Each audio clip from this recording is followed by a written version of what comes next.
Welcome to the GreatBase Tennis Podcast, episode 154. I'm Steve Smith along with Greg Patton. We're so fortunate to have Greg as a guest. We are coming to you from Switzerland. Oh, actually, we're coming to a place that reminds me of Switzerland, from Wintergreen. But Greg, great to have you on as a guest. Oh, thank you, man. I'm really looking forward to doing this. I've got some notes here. You can tell me if I'm off, but lifelong journey in tennis, 70 years young, one day better than Jimmy Connors. You're born September 1, 1952. 42 years as a college coach, 808 wins, coached at your alma mater, Santa Barbara, Irvine, Yes. Boise State. Yes.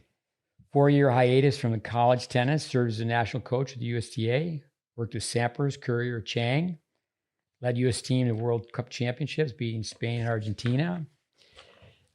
Summers, coach World Team Tennis, Andy Roddick, Anna Kournikova. So many people we can ask you about. Brought Davis Cup to Boise, Idaho. Yeah. A lot of Hall of Fames. You remember many, but one is the College Tennis Hall of Fame. I know the awards were handed out in Orlando. I saw you there with your wife at the National Tennis Center. But I think you went in with Jim Verdict's son, Doug, Dave Fish. Yeah. The international coaching event in France. Talk to you about that. All these awards, 2-time national coach, 5-time regional coach, 15 conference coach. These are Coach of the Year awards, 24 conference championships. Wow. What a journey. 21 NCAA appearances, 113 conference honors. Once your team was one side, 2 in the nation. Wife Krista teaches French. I've done some homework here. Garrett, wow. I've met Chelsea. I know Garrett played for you. He's coached college tennis. I don't think he's currently doing that, but Chelsea, I met her. Yeah. I met her with your brother-in-law, Steve Campbell, who's the director of Wintergreen. And she hadn't played in a couple of years. What great spirit she had. We went and watched her play in a qualifier. She's working somewhere in sports administration. Coaching tree, we've got that down. We got a lot of former students who coach college tennis. You're currently working as a volunteer in high school. I have that down. You have to tell me what I've got wrong here. You're traveling, doing camps, motivational speaker for teams, businesses, and special interest groups. 70 years young. How did you do? Is that some of that on target? Woo! I forgot about a lot of those things. Yeah. Yeah. No, it's I've been pretty blessed. This journey's been an unbelievable journey, and it's all because of just a childlike love for hitting the tennis ball, you know. You really think about how things that seem insignificant in terms of your lives, how they can be so big and so powerful, and really steer your ship. And the main, and it's all luck, and it's fate, and it's almost kind of a spiritual gift. I got into tennis because I was shot in the eye with a BB gun when I was a kid, and my mother. And, I'm the oldest of 7, and my father was a sports writer and had played baseball in college. And my mother, I'm the oldest. I can't hit a baseball. I can't catch a baseball anymore because I have no depth perception. And she just figured, well, maybe tennis might be the sport. And she had this wisdom that a person with eye problems could, if the court is constant, the terrain, the geography of the court is always the same. So if you can gauge where the ball bounces, the ball will always, in her mind, will always rise and will come up into your strike, your wheelhouse, where you strike the ball. And it was something that I could go out and she could do with me, because I couldn't go out and play with the kids in the neighborhood, play baseball or play basketball, because I was learning how to see. I had double vision, and I lost the vision in one eye. And she was a savant. She was a genius, and she gave me a sport that became a lifetime sport. And I really got into. And this is one thing that, when you talk about an impairment that can be a gift, and this was a gift because I had this joy of the game because of several reasons, of the cadence and the beat. And my mother had been a singer. And my mother almost went to, a really quick story, almost went to Sweden in the Royal Swedish Music Academy, but she was going to Northwestern. My father was a graduate student in journalism at Northwestern, and he figured the only way she was going to leave, she was going to go to Sweden. And he proposed. That's the reason he proposed to marry her, because he didn't want to lose her. And so she had a decision: go to Sweden and pursue her dreams of music, or follow this man around who's trying to be a sports writer. And fortunately, she made the right decision, or I wouldn't be sitting here right now. So, but this whole idea of the cadence of the game, the rhythm of the game, the beat of the game was really important, because she was really into that. And she used to sing to me on the tennis court. And here's this little kid at the public courts in Santa Barbara. And she would feed me. And the tennis pro, she took tennis lessons from the city tennis pro in Santa Barbara. And so she could teach me what she was learning from him. This is when I'm probably around 13, 14, right after my accident. And she would take me out, and he saw her teaching me. And so he offered her a job. He said, listen, I need an assistant. And she saw me teaching. He saw her teaching me. She started teaching tennis in Santa Barbara at the public courts. And it's when I was turned 18, and then I started teaching tennis at the public courts as well. And then when I went to UCSB, I taught the PE classes the coach had me. So it was this whole, I was so blessed and was so lucky that these people, I never was going to be a great player, even though I had those dreams. But what's the closest thing to it is to be a coach, right? Is to, get connected. Yeah. That connection. I have my notes. Rita, your brother-in-law, says the 1 in a million superstar, world-class human being. Let me say this about it, being blind in one eye. Braden, there's a tribute on YouTube when Vic passed away, and he taught the 6th grade, and one of the 6th graders, I believe it was a classmate, not the individual who was blind in one eye, but they're playing baseball. And all the kids were making fun of the guy because he couldn't catch pop flies. Right. So Vic shows up with an eye patch and makes everybody go on the outfield and try to catch with one eye covered up, and one eye even when you to bat. Tell us, I have to ask this. My father, he was 13 years old, and I just couldn't see my father doing something so foolishly. But he grew up on a farm, and they were playing Daredevil with a BB gun, and then he didn't have very good vision in one eye. He had the same type of accident. How did you injure your eye again? Yeah, no, I was walking under really quick. Was going to go surfing when I was young. I was 11 or 10. And my brother and I went, we lived about a block away from the ocean, and you had to walk down a cliff and to get to the beach. And there's this pedestrian bridge that goes over it. And on the way back, we saw this kid, started talking to him, and we had gone surfing. And then we started coming back up through this ravine, and the kid was on top of this pedestrian bitch, had a BB and started shooting at us and hit me in the face or the head. And I looked up, and next thing I know, I was shot in the eye. So bad. Well, it's kind of a gift from God. Yeah. It's because our family never would have gotten into it. My dad was a baseball player, and all my siblings all learned to play baseball and softball. And my brother Mark was played junior college baseball and went to SC, and then was helped out with the Trojans. Didn't really make the team, but then worked for the Daily Trojan as a writer like my father. But it's funny. It's just funny how fate is. It's funny how just one little instant, and just by being at that place under that bridge at that moment, it totally turned our life and my family's life. My mom really got into tennis. She became a coach. She coached at a junior college. Then when she was in her 60s, she played for the junior college when my sister played on the team. So you had this mother and this daughters on this junior college team at Santa Barbara City College. My sister plays. My daughter and my son are both college players, and they both are pursuing careers as coaches. It's amazing how this one little incident, and that's the awe and wonder of life. Hardship can be a blessing. Yeah. Or just even meeting the right person at the right time. And that's the reason I love coaching. And that's the reason I know you're such a great coach, because you care so much. And you have this ability, this gift to be able to change people's lives through a game. And there's no better way to change a person's life than through this childlike sense of learning and play. I won't go on this tangent, but the one thing that I realize is that in every culture in the world shares 4 things that's that is based on our humanity. And what there is, it's music. Every society in the world has music. Every society in the world has celebration and festivals. Every society in the world has love in terms of the family love, how love is expressed in different ways in different cultures. And finally is music. Every culture in the world has music. And when you look at, that's the reason I am really, and my mom was a music major, was a singer and loved music, would sing all the time in the family. And what happened, and here's my dad was a sports writer. So you have this divergence of these two different things that kind of whop, whap, bang.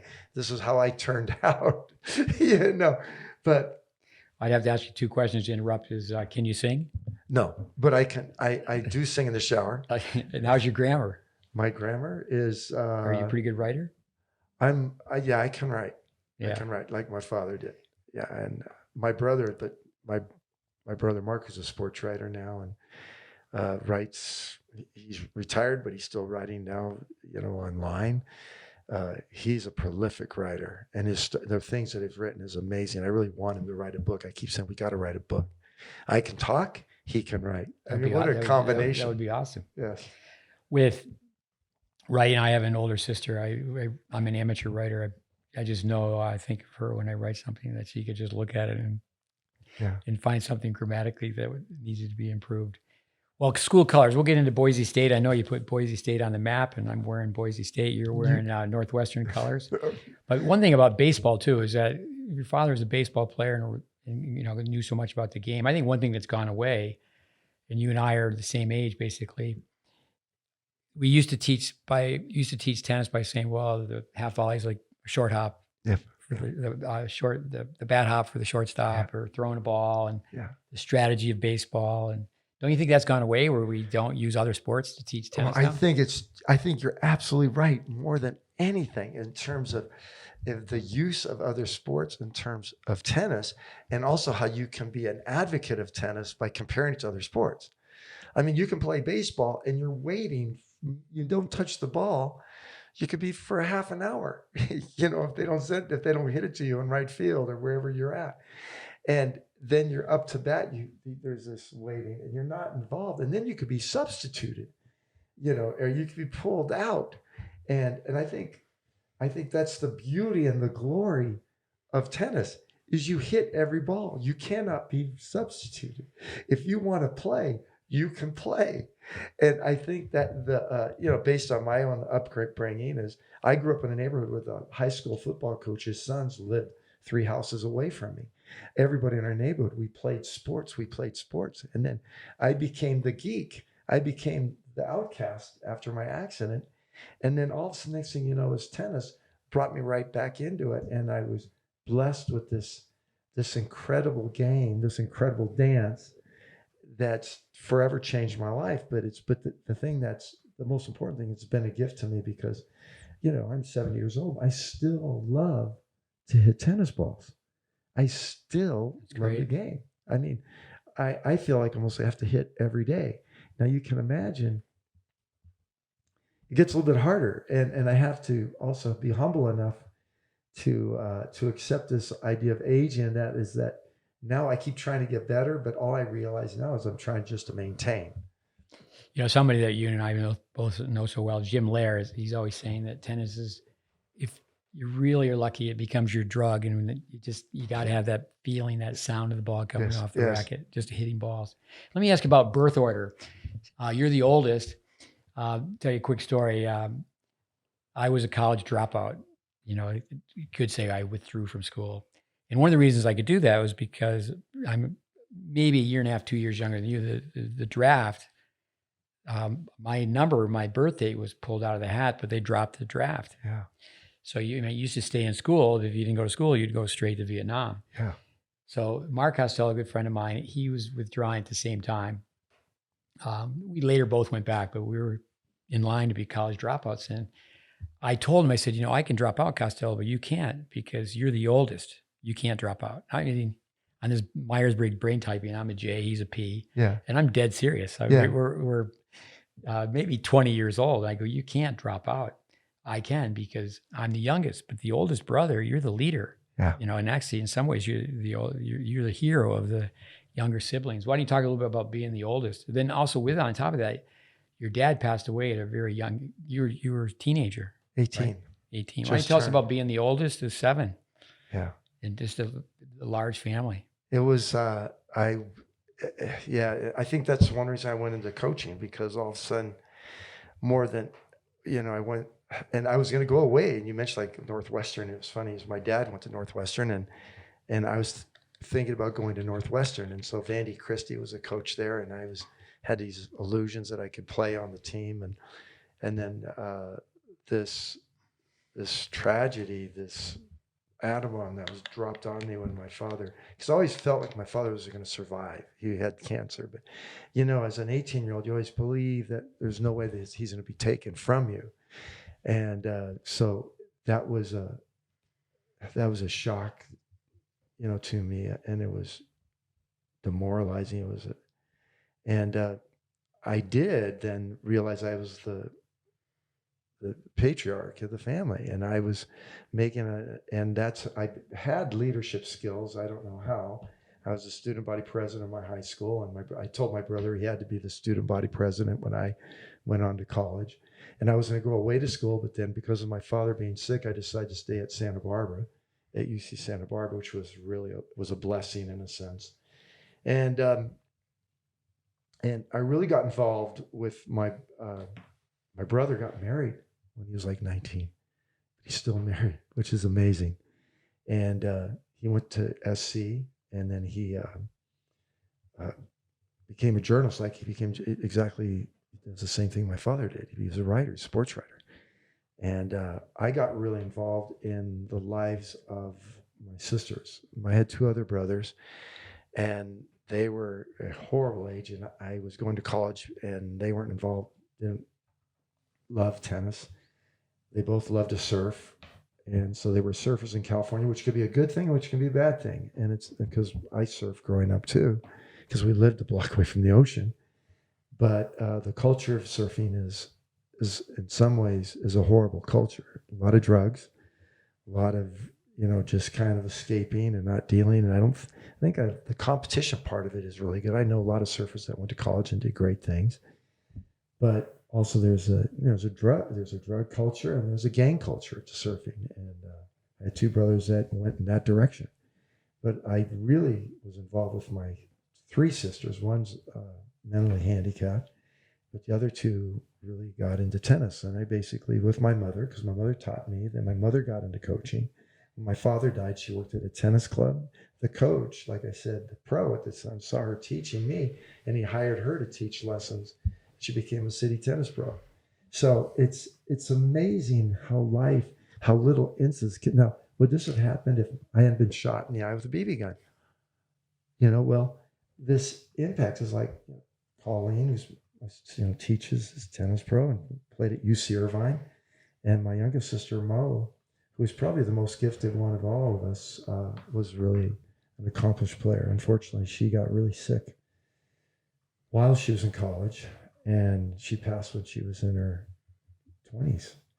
So it's just amazing. But the one thing that kind of, I think, brought us together, my 2 sisters especially, was I was trying to be a father figure, but I was more of a coaching figure to them, because I used to take them out and play tennis. And then I had tennis camps at Irvine when I was coaching UCI. So both Colleen and Mo lived at my tennis camps.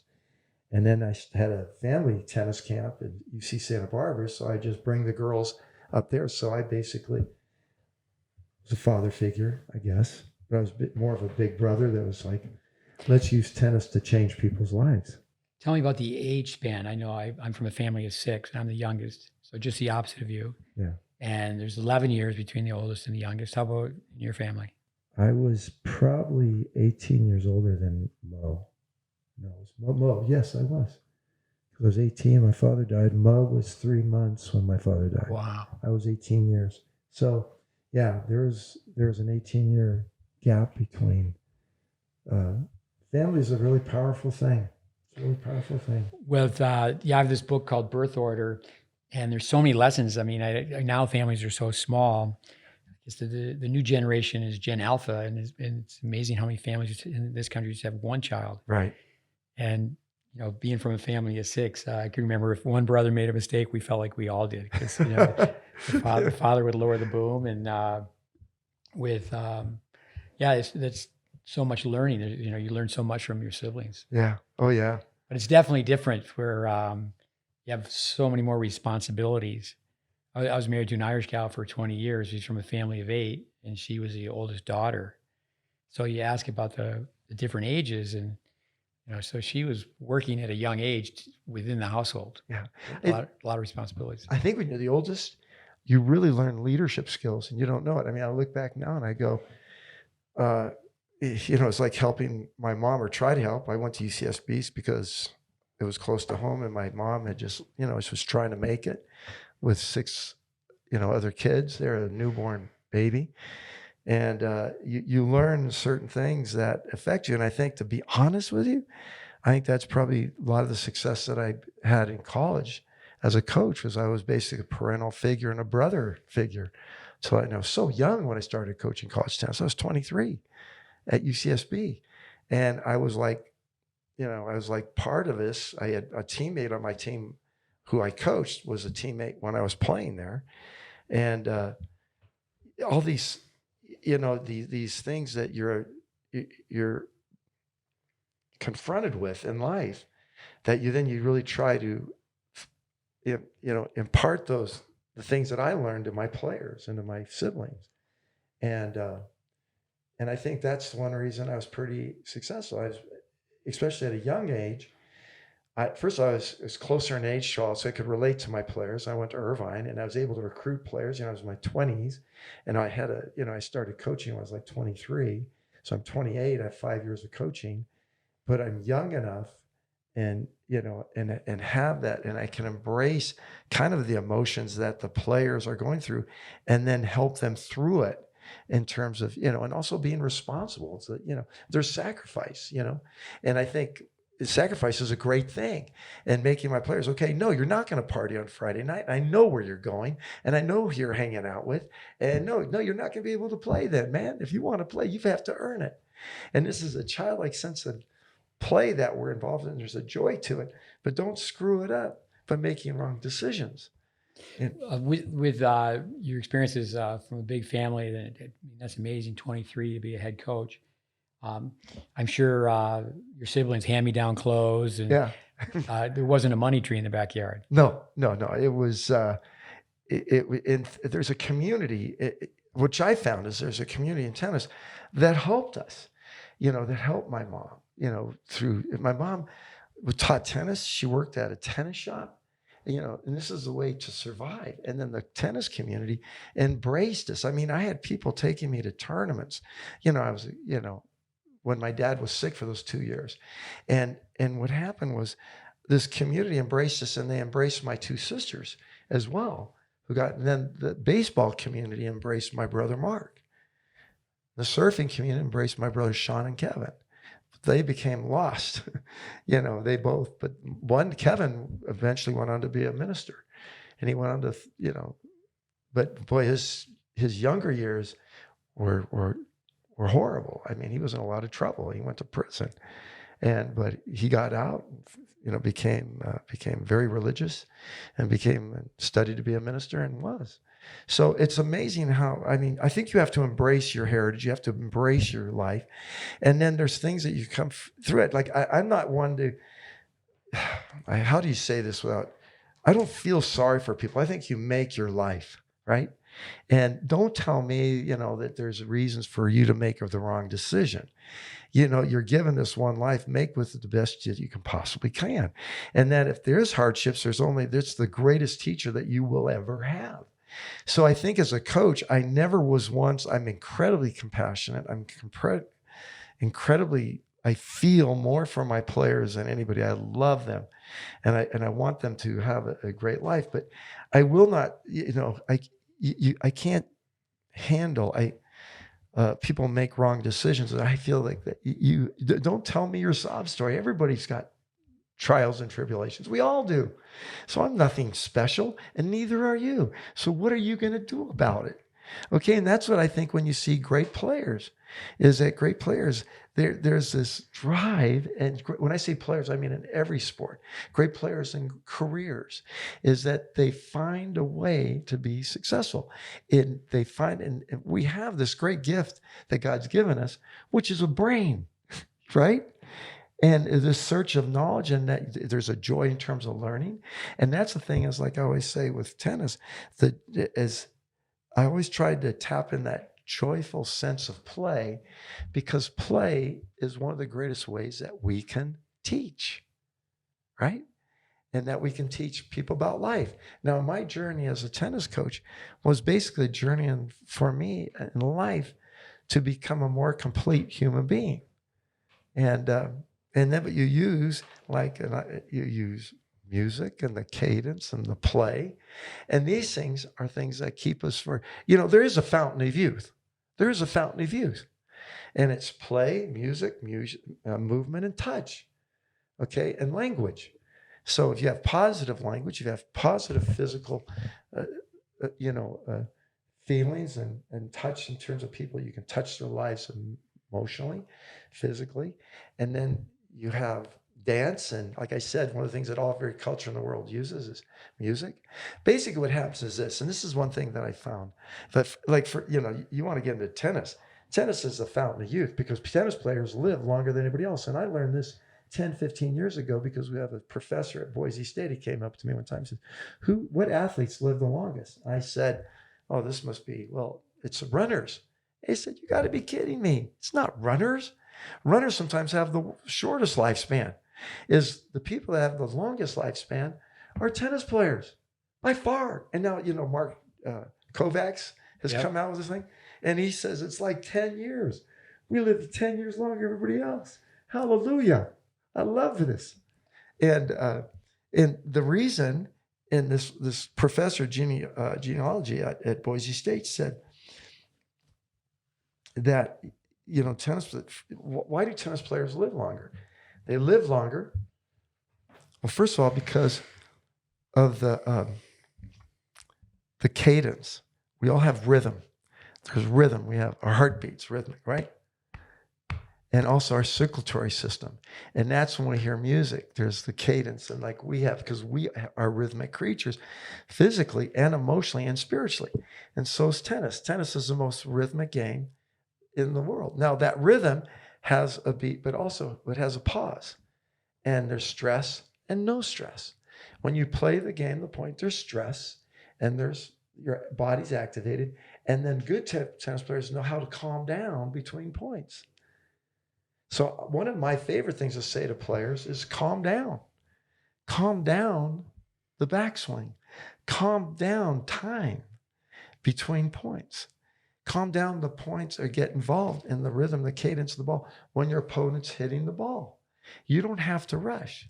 And if they want a reason, if they want an example, look at Roger Federer. When he takes it back, when you watch him play, he is a calm down guy. Cool dude, yeah. Cool dude, and that's how he plays. I want to go back to Santa Barbara. I've never been there, but I wanted to ask you a couple of questions about Santa Barbara. One thing I always want to say, my mother had a sign which you would have loved in her kitchen. She had just a few, but one said, "Don't ever feel sorry for yourself." Another one was, "Don't accept mediocrity," and another one was, "Dear Lord, please let me win the lottery and prove to you it will change me as a person." But I've been a lot of beautiful places. Wintergreen is right on the top of the list now, but I've never been to Santa Barbara. I drove up the coast and down the coast one time to play a tournament up in Washington, but I've never been to Santa Barbara. Tell us about Santa Barbara. Santa Barbara had, we call it heaven. I mean, I've seen Jesus on those streets sometimes walking around that, it's heaven on earth. You have, the great thing, and now I live in Boise, which is, you have the 4 seasons. And in Santa Barbara, you have 2 seasons. You have when it gets a little bit cloudy and foggy, and then it's 75 degrees. The weather is ideal. So it's ideal for a tennis player because you can play tennis all the time. And it's a great tennis community. The tennis community there is out of this world. It's like we were talking about Jimmy Connors. You can go on the public courts and see him. He plays at the public courts in Santa Barbara. and you could see him playing. I was told up to recently he was hitting the backboard. I guess now he's got both hips, but he stopped. He was hitting the backboard every day for 45 minutes. Oh, yeah. And you have this tradition. You have great tennis clubs. The one thing about tennis in Santa Barbara that was so beautiful is if you play tournaments, the Santa Barbara Tennis Foundation, if you play tournaments, they years ago made it so that if you were a good tennis player and played tournaments, you could go play at all the different clubs. So you had the Santa Barbara Tennis Club, or the Tennis Club of Santa Barbara. There's Knollwood, there's La Cumbra, there's all these, country clubs or clubs, Montecito, where if you were a player as a junior, you were welcomed. You could go up there and play. And the juniors from all the different clubs would play each other. And it wasn't like you had to have a guest fee or no, you can't play. I'm sorry, so you can't play at this club. That's where I grew, what the type of environment I grew up in. And that's a type of environment in terms of caring. And the kids would go to tournaments, and I would go to tournaments, in this, station wagon. And I was always at one time, and it was based on your choice of seats is how good a player you were. I was always a kid sitting in the back of the station wagon looking in the opposite direction. But it didn't matter because there was a community. And I think this is a great thing about tennis. The way that you latch on, the way that you convert this to a child to tennis is a sense of community, right? And you get him involved with his peers. And that's how you instill the seed of love for the game of tennis and this culture. And that's kind of how I got into it. Is, I was down at Muni, the municipal tennis courts. That's where Mom was teaching. She teach me there, and I started making friends. Which goes into another whole different discussion is, want to be a player or do anything great in life and make friends with the right people, right?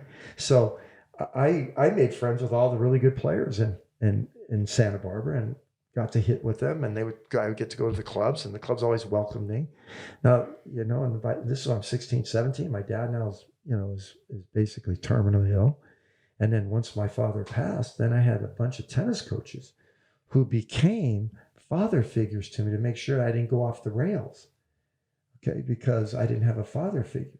So I was in Santa Barbara. Jerry Hatchett, who was the pro at Knollwood, he was like a saint to me. Mike Corey, who taught me tennis, my mom, who hired my mom, the greatest, took me in, was giving me lessons, just telling me how to play, would go watch me play. Larry Masuris, who was, coached at the Tennis Club of Santa Barbara with Harvey Bottleson. These are all good friends of mine now, but those are all basically mentors. See, so to be a coach, to be a great coach, you have to be not only just a teacher, you have to be a mentor and you have to be a guide. I mean, think about this. In a story, in my story, in your story, there's 4 characters. There's a villain, there's a victim, there's a hero, then there's a sage. Now, everybody wants to always say, what's the greatest character in that story? Everybody says it's the hero. I go, no, the greatest hero, or the greatest person, the hero in the story is the sage. It's the mentor. Karate Kid, it's Mr. Wanagi. Yeah, wax on, wax off. Wax on, wax off. Star Wars, it's Yoda and Obi Kenobi. They got 2. And Lord of the Rings, it's Gandalf. And in Harry Potter, it's Dumbledore. So everybody, when I say Dumbledore, you know what I'm talking about. When I say Yoda, you know what I'm talking about. When you say Mr. Miyagi, you know what I'm talking about. I've been called Yoda. You're the best looking Yoda I know. Well, I'm the second best looking Yoda. So, so what happened was I had all these mentors. And so the greatest thing that ever happened to me was I was in college and I was, and I was on the team, but then the Peace Corps came on. They were trying to recruit people to go overseas in the Peace Corps and be tennis coaches. So what happened was, and I had been teaching the coaches, and the tennis coach at UCSB, his name was Ed Doty, and he knew I was struggling for money. So he basically had me wash the courts and give me a few bucks. And so I worked for it. Then the coach, Mike Corey downstairs, I was teaching for him to make money. So I was teaching, and the Peace Corps comes in. They were looking for college players. They came, they got my name somehow, and they saw me going, play, practicing with the team at UCSB, then going down to Santa Barbara and teaching a junior client. They asked me if I wanted to go to Ghana to be a to be a national coach. I'm like 22, 23 now. Remember, I'm making the decisions of my life. My mom has enough on her plate than to deal with me, right? So I'm going to college. She trusts me. I'm gonna do okay. And I go to Ghana. I go to Ghana for half a year. I got really sick, but came home. And then this is the wackiest thing is I don't have any eligibility at UCSB left anymore. So I go to Westmont, which is this Christian college in the mountains of Santa Barbara, because it's a Division III school. I had eligibility. I'm there for like 3 weeks. And then my coach at UCSB takes another job.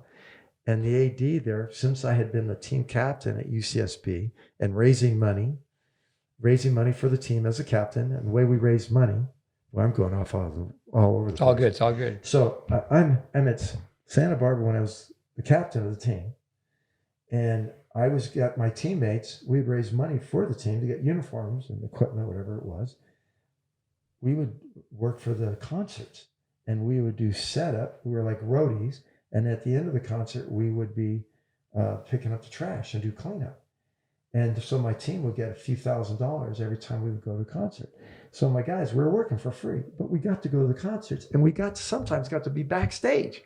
So the Grateful Dead at UCSB were backstage. As a matter of fact, they started one song. I fell asleep. I wake up 2 hours later, they're still playing the same song.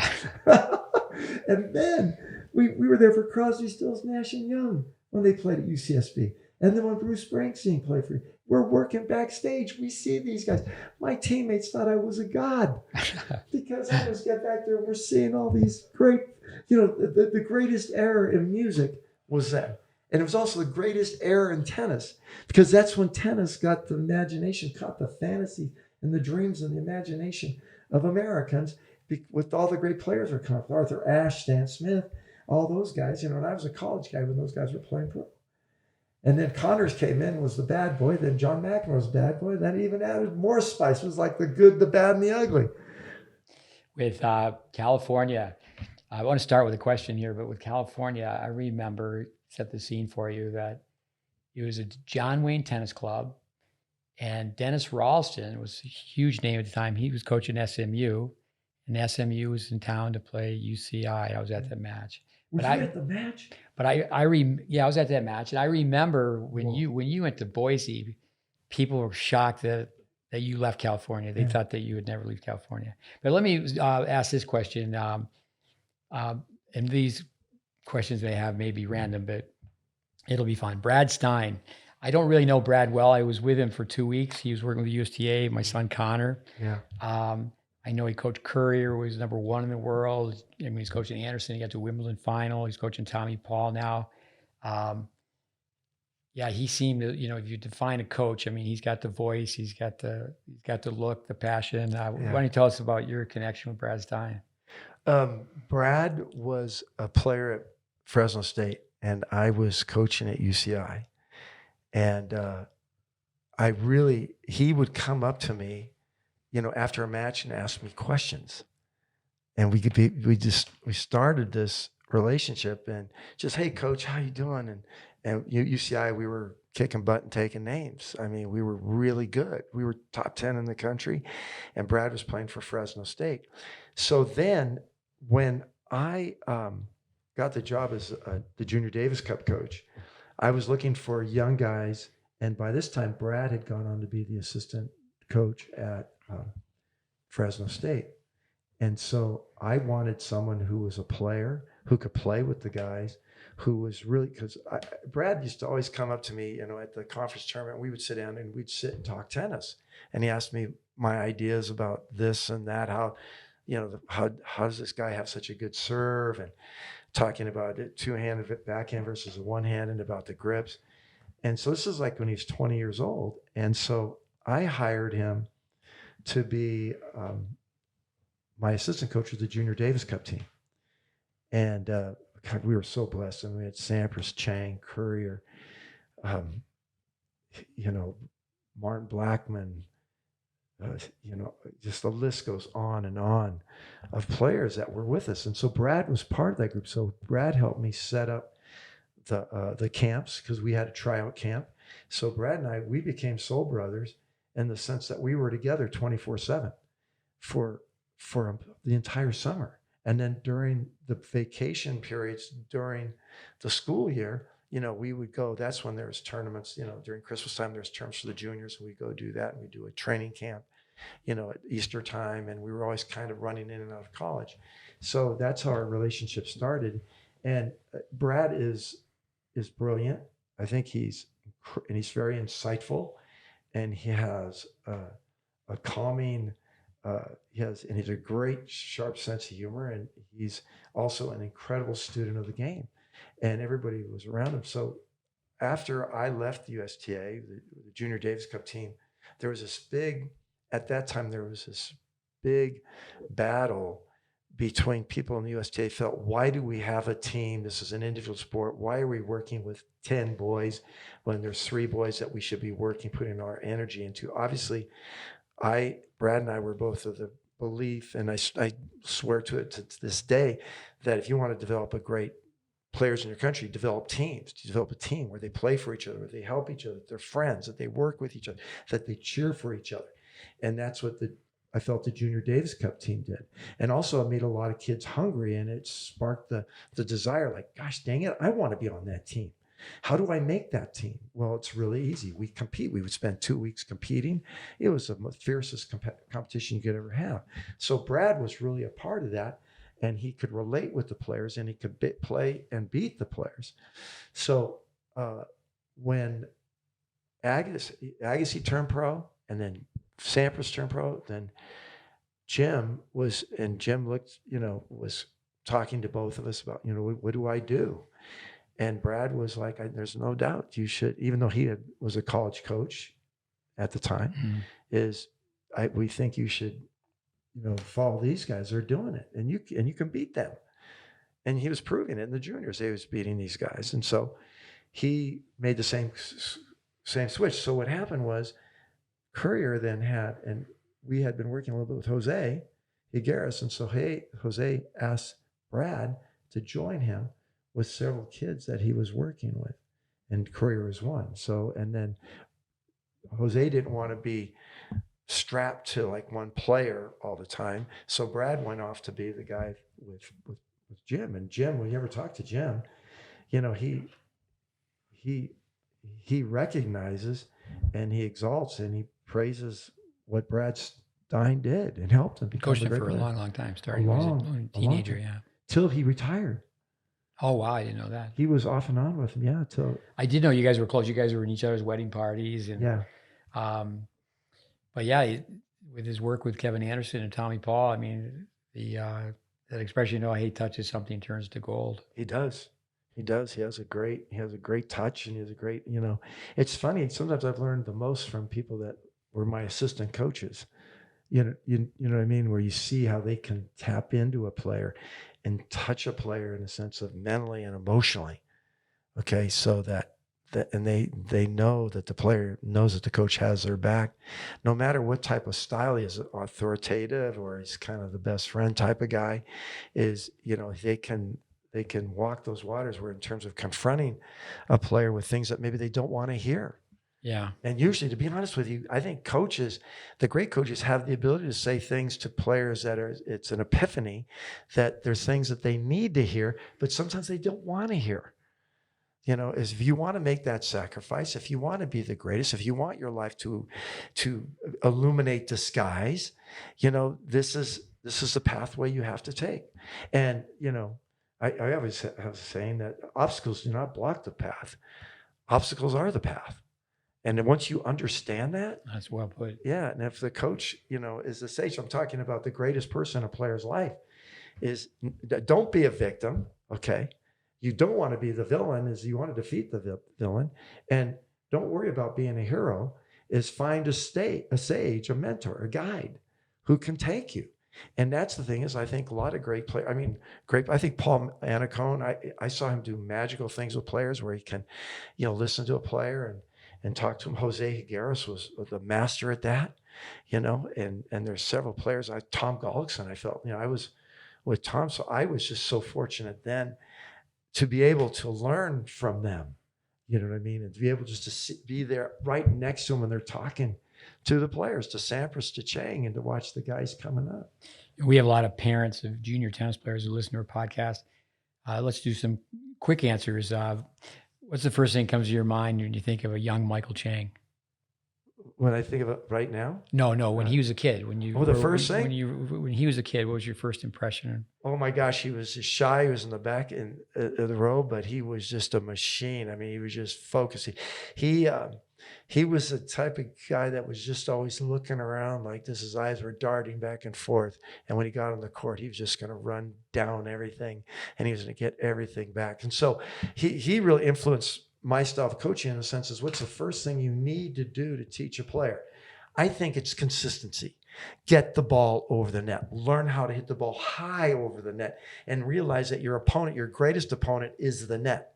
So that's the one thing I learned from Chang, because Chang was like there. And, the funny thing is Chang didn't integrate with the guys on the team at the beginning very well, because he was, his mom was always around, and his mom was taking him, and she would drop him off, bring him there, even then during the camps, he had pajamas.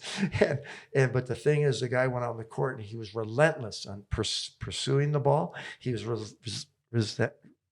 relentless in terms of getting the ball high over the net and making balls. So you had this incredible disparity between Michael Chang, who's at this camp when he was 16 years old, and Pete Sampras, who's hitting bombs, right? Now, and Pete had Peter Fisher as his coach, and Pete was always telling us, he's always, he would come in. We didn't let the coaches at the camp so that they wouldn't, but, Pete Fisher was always calling me, and it turned out he was sneaking up. We were up in Roanoke Park. Somehow I went by and was watching through the fences, and Brad came up to me and says, "There's Pete Fisher over there." And he was watching Pete Sampras. And so that's fine. They can hide and watch, but when you're trying to develop a team and pick a team, you can't have those outside influences coming in, right? So you have to be strong enough to say, "Hey, Dr. Fisher, I'm sorry, but you got to go. Sorry, brother." And but then, so you had this disparity between Chang and Pete. Pete hitting these big monster bombs. And the one thing too about Chang that I learned, Chang would back off the baseline.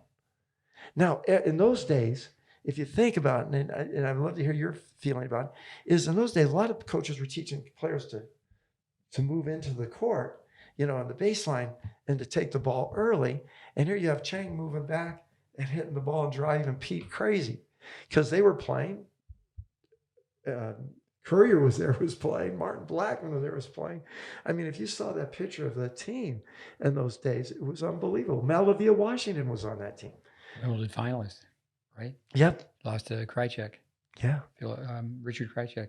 With young Pete Sampras, first thing, the serves, what was his personality like? Is he shy as well? Oh, yeah, introvert to the extent. But the one thing about Pete that people don't realize, when you were talking, he would sear you with his eyes. He would look at you, and he wouldn't take his eyes off of you. And you're wondering when you're talking to him, what's he thinking? He's probably listening. But he's taking it in. And he was incredibly shy and introverted. He wasn't one of the leaders of the camp. He was kicking ass and taking names, and he was the big serve, and he didn't say much. And he was, to be honest with you, I think a lot of ways he had a discipline not to go down the wrong track. Because remember, there's so many different things that we're trying to pull. We had great players that didn't make it because they made poor decisions. And they're making poor decisions in their lives, and they wanted to rebel against their families. When you look at the guys that did really well, the parents were a big factor in the sense that they held them accountable. The Changs held Michael accountable, right? And they were really, Mrs. Chang was always on me about, where are you staying? What's he doing? We don't want him to stay there. We want him to stay with us. And we said, no, if he's on the team, he's got to stay in the hotel with us. We're the ones that take him. If he's on our team, we can't have you being a part. So she was always off in the outskirts. Same thing with Fisher. But, the Sampras family, they were really off hands, but in a lot of ways they were really on hand. So I never saw Mr. Sampras. I saw Mrs. Sampras, but she would be watching Pete play 4 courts down, hiding behind a tree, and then would leave. So, and then Courier's dad was a baseball player, and his dad was a strong, and I would talk to him, but he was never, it's like, "Coach, you're the coach. You got him.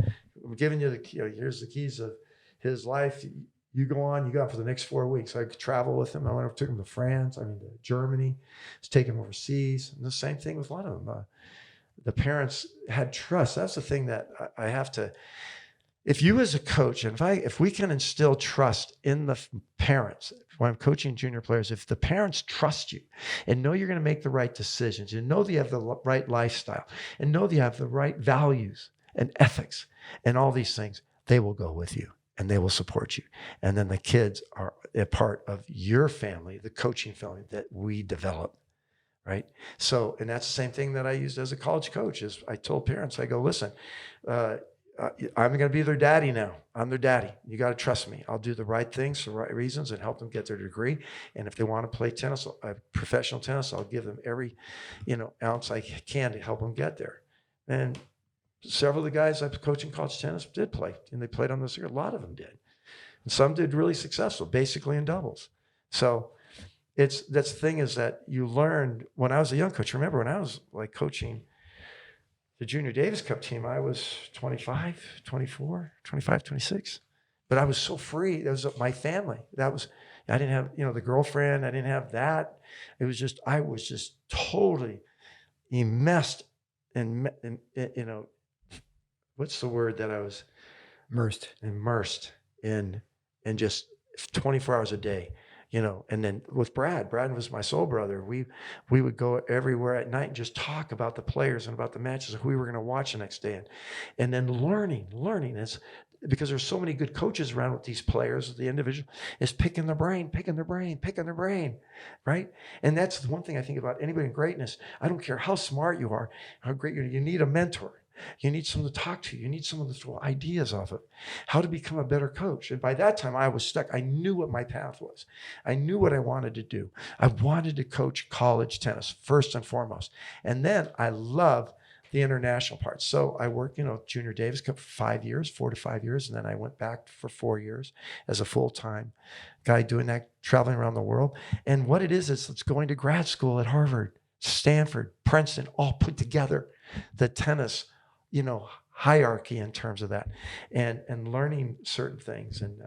And I think that's one thing about what I've seen of like Tom Gullickson and Jose and Paul. A lot of it's great and Stan Smith is, get together and go have a drink, which is basically maybe sometimes is just a half a glass of wine, and talk to these guys and talk tennis all night long, and then talk about players and personalities and grips and also the difference. And when I was growing up, a lot of it was like the game was played one way. It was played one way. It was the way that I was taught. And then you'll learn that there's different players. You adapt to the different nuances of each and every player. That what we provide as coaches is guidance, support. Okay. And obviously there's the saying, players do not care. They don't care about how much you know until they know how much you care. And every coach is different. Your style is, you're legendary, and so it's such an honor to talk to you.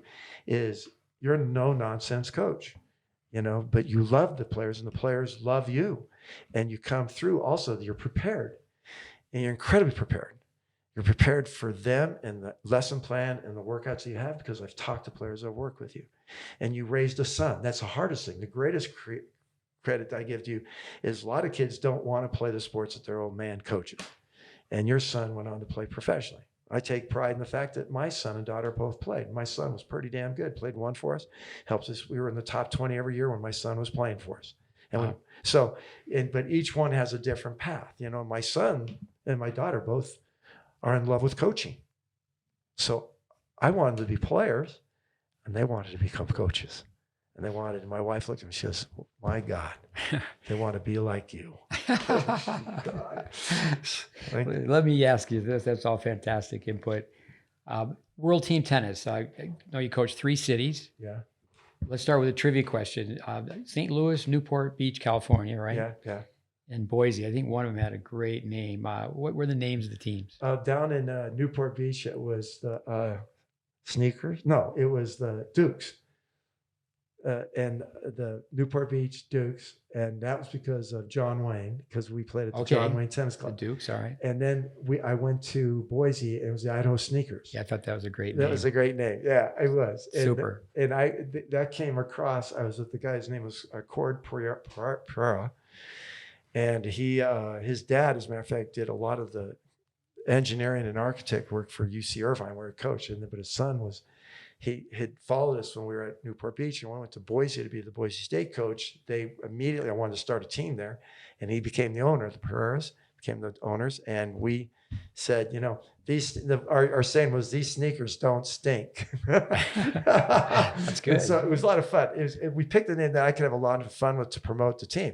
And Boise was a great place to have it. And it's a great place to have it in Newport Beach, because the local community is basically 4 villages, right? That have and so in Boise, they never had a pro team in anything. They had the football, and you brought these pros up there. We had Lindsay Davenport, we had Martina Navratilova. We had all the greats come up. John McEnroe played up in Boise in World Team Tennis. And these weren't just exhibitions. These were matches when they're playing on a team. And all these players, the greatness, the thing I learned about World Team Tennis as well is these great tennis players who could come and play for 4 weeks on a team. And they used it as a way to get ready for the US Open. But they were so passionate. They had this intense desire to win, to be the best it could be in 4 weeks of World Team Tennis. Like, you don't know that, that Martina's won more World Team Tennis championships. I've coached World Team Tennis, and I've lost in the finals of World Team Tennis 4 times.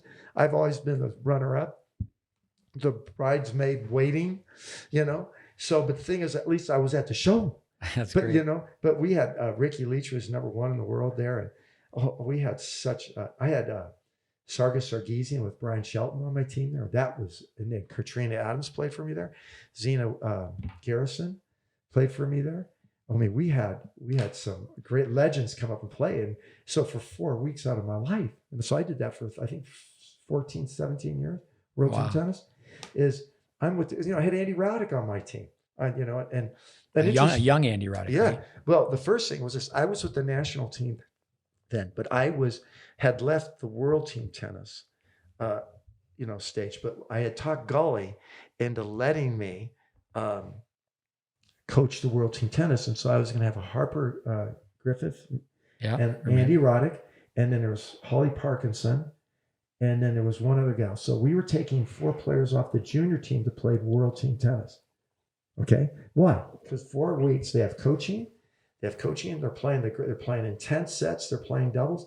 It's the greatest developmental tool. That's the reason all the pros were using it at the time, is they got 4 weeks to get ready for the US Open, right? Because they came off the grass and they go straight to World Team Tennis. And so that's the reason we had all the stars. I mean, Connors played for years. McEnroe played. So I was coaching against McEnroe. I've had Jimmy Connors pull my shorts down during a match because I was yelling at the official one time for listening to Connors. I was saying, don't listen to him. Don't listen to him. And Connors walks by and drops my shorts in front of 5,000 people at the Forum. And then McEnroe starts yelling at me one time. I'm with Ricky Leach, and McEnroe's having a fit. And so I went to the official. I said, sir, we got to keep going. And I was just thinking about the TV stuff that's going on, that he's having this argument. We had a time frame of World Team Tennis. So I was more involved in terms of how to market this. And McEnroe goes crazy on me. And it's telling me all these, these 4-letter words. And so Ricky Leach, who's playing on my team, gets up and gets an argument. He says, you don't talk to our coach like that. Nobody talks to our coach like that. So it's amazing. Sounds like hockey. Yeah, it was. Billie Jean King, you have to give her great credit because she hasn't given up. I mean, the season was shortened over time, but she hasn't given up on making team tennis happen. I think World Team Tennis is unbelievable. I think it's the greatest teaching skill. Like I was going to say, though, we had all these juniors go play for the Sneakers. And so I was going to coach it. And then one of our coaches, I think it was Nick Saviano, says, Patton can't be coaching World Team Tennis for 4 weeks while we're out trudging up with the kids. And I said, okay. And so then Gully was, was always want everybody happy. And so he said, I go, Gully, this is a great thing to put Andy in it. So he says, okay, but we'll let Andy play, but we need you coaching because that's a private venture, right? And I got it. I said, you're right. So I didn't get to coach those guys. But then once I went back to Boise State and wasn't coaching on the national team, I had Andy play for me in St. Louis. I had Sam Query play for me in St. Louis. So I got a lot of the kids that I was working with as a junior national coach.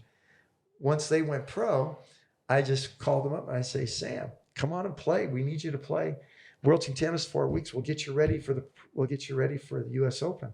Why don't you quickly tell the listeners what's the format of World Team Tennis and what are your thoughts on it? Oh, I think World Team Tennis is so much fun. It's so, and every point counts. That's what I love. And don't let me forget that point.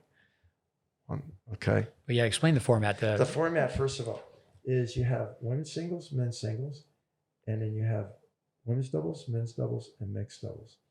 And you play one set, and every game counts. So if the set is 6-4, I have 6 points, you have 4 points, and then we play, and you start with, and the lineup is made up with, you have a doubles, singles, and doubles. And you can pick the order of that. So the home coach gets to pick the order. So if you have a team that's really strong and where you can, maybe bring back the match, you put that team usually at the 5th spot, playing it, at the 5th double, so that you hopefully, if you're losing, and let's say at the end of the match, one team has 18 points games and the other team has 16, and it goes, but the team that won the last double set, if their team hasn't won, they keep playing until they can either tie the other team or the other team finally wins, where they still have that lead. Does that make sense? Yeah. So it's a great format. So every point counts. They started no ad scoring, which was good. They started the tiebreakers at Billie Jean King and her wisdom and creativity. They started playing tiebreakers, I think, at 5-all. If originally it was at 6-all, then they started playing the tiebreakers at 5-all because they wanted to keep it fast moving and keep the crowd engaged. And they made it so that the format wasn't like, for example, let's say if you're playing like collegiate scoring. If you're playing 7 matches and one team gets up to 4 and there's still like 2 matches left, they don't count for anything. Right. But in World Team Tennis, no matter if you're winning it's all based on games, not the sets. So if you go into that, you're always just looking at how many games you have, right? So my guy wins 6-4 in the singles. Okay, we're up 6-4. Now in the next is a doubles. They play women's doubles and they win the doubles 6-4. So now the score is basically tied. And so you just keep counting. Each game counts. So the importance of each game was important. And then also remember, there was no ad scoring, so that it came down to, which side of the court you're going to play. So coach really became important in those days. And I was so lucky because I started coaching World Team Tennis. I mean, back in the 80s, the players would look at you as terms of which side do you want to receive or do you want to return? Which side of the court do you want to receive on in terms of big points? So there's a lot of interaction. And that's, if you look at college tennis now, do you notice how much the coaches walk onto the court? In college tennis, now when I was coaching college tennis for my whole career, if you walked on the court, you're going to be penalized. The coach could only, talk between games to the players when they're coming out, when I first started. In World Team Tennis, I was walking out in the court into when the 2 doubles partners get together, I'd sometimes run out there and just get with them and say, you got to serve into this guy's body, or you're going to tell him where you're going to serve to, or, you're going to serve and play get in the middle and cover the line. And so you had that.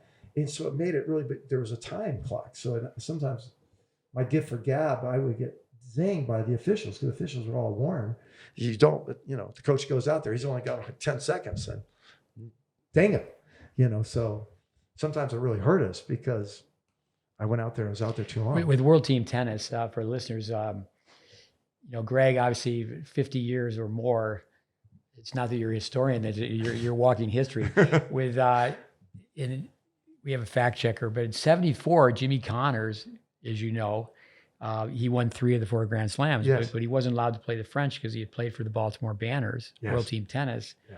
and he was banned. Yeah. So he was denied the chance to play for the Grand Slam. And I try to correct myself when we call the U.S. Open a Grand Slam. It's not a Grand Slam. It's a major. Yeah. You have to win all 4 for it to be a Grand Slam. Yeah. And then Vilas, not to take anything away from Vilas, the year that he won the French, I believe it was 77, Borg was there. He played World Team Tennis. Yeah.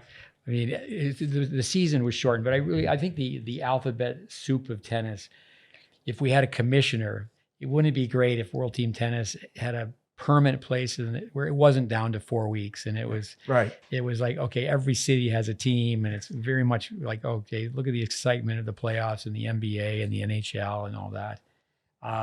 It wasn't too long ago. I was with a player at the US Open, Ram Ramanathan. I said, "We're going, let's go," and we went from the qualies at Flushing Meadows over to the Old Forest Hills, and one of our students won the Player of the Year, Raven Klaassen. Yes. He was playing World Team Tennis. I know someone that you took to France. Well, I've got that in my notes here. Austin Krajicek played World Team Tennis because they tried to have juniors in college. There's been so many positives. Have some junior players, some college players. There's just so many positives about it, but it's almost like it's been pushed off, and people don't know that. Like, and it's great to hear you say that, like a Navratilova. Yeah. JL, you must know JL, John Lafnediaga. Oh yeah, I coached him on a team. I mean, he stayed with me when he was a kid. It's not like I coached him like I coached Raven, but he's on your team. Yes. Wow. And he was on a World Team Tennis, and then he went on to play. To be honest with you, my first interaction with John Lafney was when he played against us in World Team Tennis, and he was really animated, and I'm kind of animated, but always kind of I'm not having a connect. I always was behave yourself when you're on the court. So yeah, I don't think there's too many Greg Patton stories about going crazy, but I was always trying to use humor with everything. And John Lafney was upset with a call or something against us, and he was and then I kind of went up to the official and started joking around, and then Lafney, because I didn't want Lafney to get away with anything. And then what happened was the next year he was a free agent. I go, I want that guy. That guy was so exciting, and so he played for us. And he plays, as a matter of fact, he played on the same team as Andy Roddick. It's like he brought a little rugby to it. Yeah. South African boy. Coming back to you, don't feel sorry for yourself. Diaga, a lot of people wouldn't know this going back, but in left foot, right foot, I'm not sure which one, but he had about 60% range of motion. It was something happening during birth. That was something that he became a world-class tennis player. A lot of people didn't know that he didn't have complete range of motion with one of his feet. Uh-huh. With World Team Tennis, what an experience. Tell us about your Bible. You traveled with this notebook. Tell us about that. I couldn't go. It's been really hard on me because of the introduction of technology and phones and that. But ever since I went to UC Irvine, I used to have a notebook, and if I go around with everything, so I didn't bring I don't have my planner with me, but I had a Franklin planner, and I started using it, and I would write down everything. It was basically a diary and a journal. And also it's telling my plans and my dreams and where I wanted to go. And it's also anytime I heard anything, or if I thought of anything that could inspire, that I would write those things down on there. And so I have a bunch of things on there, like, you learn from the past, prepare for the future, perform in the present. I just have things like that written down. I've seen it. I've seen it on YouTube. I mean, it's very small. Your print looks like it's very organized. Yeah. But it's like, no, I went everywhere. It was kind of my,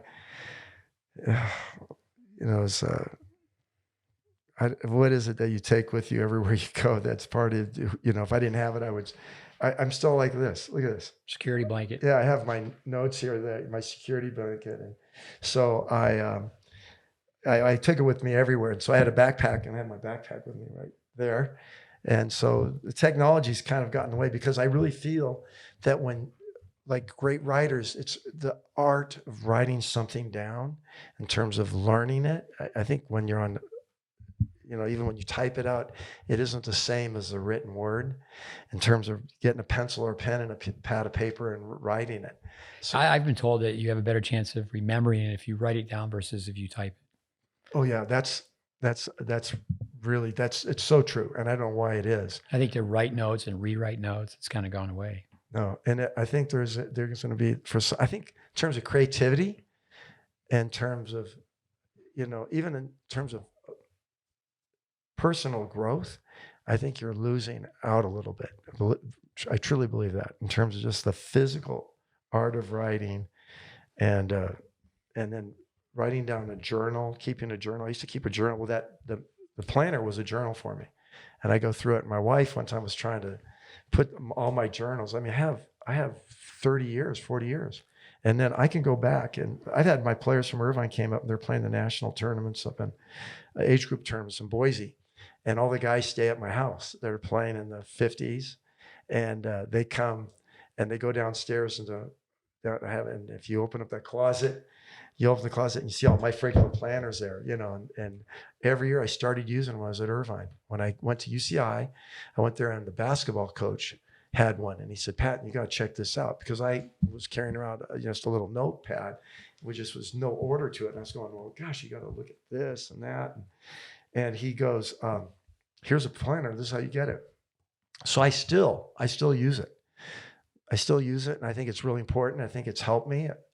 I can also, like, for example, at a practice, I would have to, in the practice, I would always get that journal, and I'd say, okay, so-and-so's got to really work on his second serve, okay? And he's got to really, work on his toss. And I would write down what I thought needed to tell him.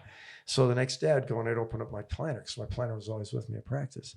And I just go, like, for JS, which was for Jim Snyder, and we called him Groundy. And so that's another thing I used to use nicknames. I'd give everybody a nickname, everybody. And I think I think the beauty of it is that is kind of affection that ties you with the athlete, right? You have a nickname, and that nickname ties them with the group, that this is kind of a badge of honor. It was a ritual, a tribal ritual to bring us together. I feel like sometimes with sports, like you were talking about Northwestern, that football scandal, I think some of hazing and harassment and that stuff is horrible. I think it's horrifying. I think a coach needs to do everything to stop something like that. Yeah. In terms of to bring people in. So everybody needs to feel like a good coach makes a player feel welcome. This is family. This is family. That's what I always talk about too. I call my players brothers. I always call them, hey brother, we got to do this. They're part of the family. Okay. And I always mention too that whenever my meetings, I was a college coach, it was always, this is our family. And the World Team Tennis, it was a family. Brother, I used to call Sister Katrina. And so I was at Wimbledon last year, and Katrina Adams was up in the stands, and she goes, Brother Greg. I looked at her and said, I go, Sister Katrina, and it was kind of, it's that type of thing. I think it's good coaches find every way possible that they can tie the athlete and them together in an emotional, intellectual, spiritual way. That this is more than you just being a teacher. You're a mentor. You're a coach. There's a good point, Price, to lead into this question. I know you love to ask people, you could expound upon this. Why do you play tennis? Oh, yeah. Okay, well, this is my favorite thing. We asked this years ago at a Junior Davis Cup camp, why the kids played. And I was looking for the answer that they loved to play, right? So, but you know what? All of a sudden you get these kids saying things like, okay, we'd ask the kids, why do you play tennis? And they go, well, it's a great way to meet girls. I need to get a college scholarship. I want to be, my parents make me. I don't, this is what I'm good at. So but we were looking for, look, I love to play. But then a player at one of the national training camps said, he goes, I love to play for the feeling that I get. And it was like an epiphany to me. I went, oh my God, I love how I feel. How I feel about coaching these players and being so immersed in this playground and the play that they're doing on this playground, and how I am emotionally, spiritually involved with them. And you're a great coach, and the same thing is when they play, you are totally focused on that. There's that dance that you're a part of. And that's the reason the players. So after this guy said this, and can't remember the players. I used to think it was one guy, and then I said it several times in a speech. And so, one of the Mickey coach said, Coach, it wasn't so-and-so that said that. It was someone else who said it. And I don't know who it is. It doesn't matter anymore. He played for the feeling. So what I did is afterwards, we always have coaches would get together and hash out the practice and what we're going to do the next day. So we get together with the coaches and I go, oh my God, did you hear what he said? He plays for the feeling. And I go, what do you think the greatest feeling is? And everybody goes, well, the greatest feeling, and I'll ask you, what do you think most people say the greatest feeling is when you play tennis? Most players. Well, I think it's a problem when they mention winning. I think that's the problem. It's just there's so many things: the privilege, the opportunity, the right. I mean, it's just to play, the fun factor. Self-learning. I think it's all so many things except for winning. Yeah, and this is the thing. This is the reason it's so important. And I do this in corporate talks. I talk about this all the time. Is it's not winning. It's not winning. That's not the feeling that the feeling that you have. First of all, I think is to play. Okay, to play. We live in a society of spectators. If you're like in tennis, you're a participant. You can be a participant until you're 80 years old and you're on your deathbed. You're a participant. You're not a spectator. I don't want to be a spectator. I want to be out there. That's the first feeling. The second feeling is to serve others, okay? To get others to embrace that journey. And so serving others is, for example, on a team, is playing for this. And you could see that. That's the reason now teams in tennis are so important, is that when you see the players now, what do they do between points? What does Taylor Fritz do? He looks to his coach, his team. You see everybody. I coached Danielle Collins when in World Team Tennis. No, I'm sorry, in Masters U when we go to France every year. Yeah, I'll ask you about that. Right. But what happens, Danielle, the thing is, we talked about, we had Danielle with several other players on the team. I can't remember who they were. It was Brandon Holt. And what happens is there was always, I want you to look to the bench after you do that, after you play this point in the Masters U. We're playing for the US of A. Basically, you're playing for your teammates. And to look and to have the fist and have this positive, physical statement. And so the second greatest feeling is, like I said, first is to play. Second is to serve others. Third is to do it well, to play well. That's a great feeling. But that means you're not kidding yourself and you're not taking shortcuts. And it means that you're doing the right thing and you have the right mindset and you have the right behavior, how you respond to mistakes and how you respond to things. So that's a great feeling when you are in control with the right tools, that all of a sudden, that's an incredible feeling. Then last but not least, but it is the last feeling, it's to win, because it basically affirms your behavior. It affirms what you do. It affirms the time. It affirms the joy and the sorrow and the sadness and the frustration. So the feeling, is everything. That's the reason I do what I do. Okay, even coming on this podcast, I love the feeling. I love how I learn. I love how, to the spoken word is how I have to clarify exactly what I'm about and what I believe in. Okay. Because I think also another thing is, and this is a great thing about Ted Lasso. Believe. I used to always tell my players, believe, belong, become, right? Believe, belong, become. And then I had a player on my team and he one time said, and be kind. I went, oh my God, that's an epiphany.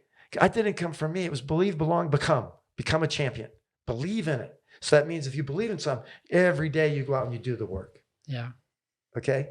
And then you need to find people that belong. You have to find your community. You have to find your tribe. And it might take time.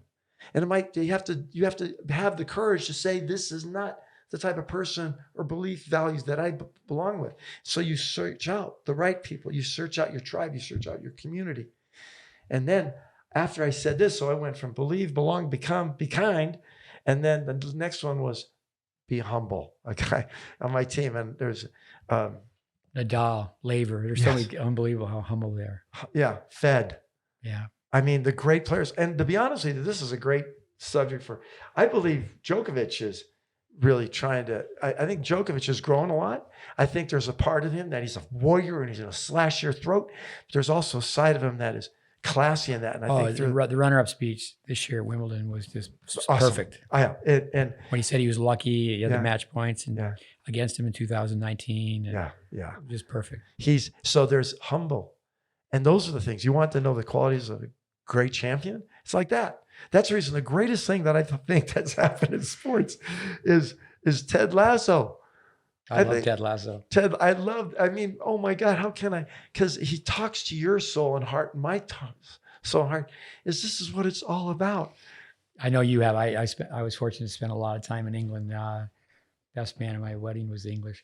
You know, listeners, I've known Greg now going way back when, but a lot of times, and I know you know people like this in tennis, where you just see him 5 minutes here and 5 minutes there at the NCAA tournament or wherever, Kalamazoo.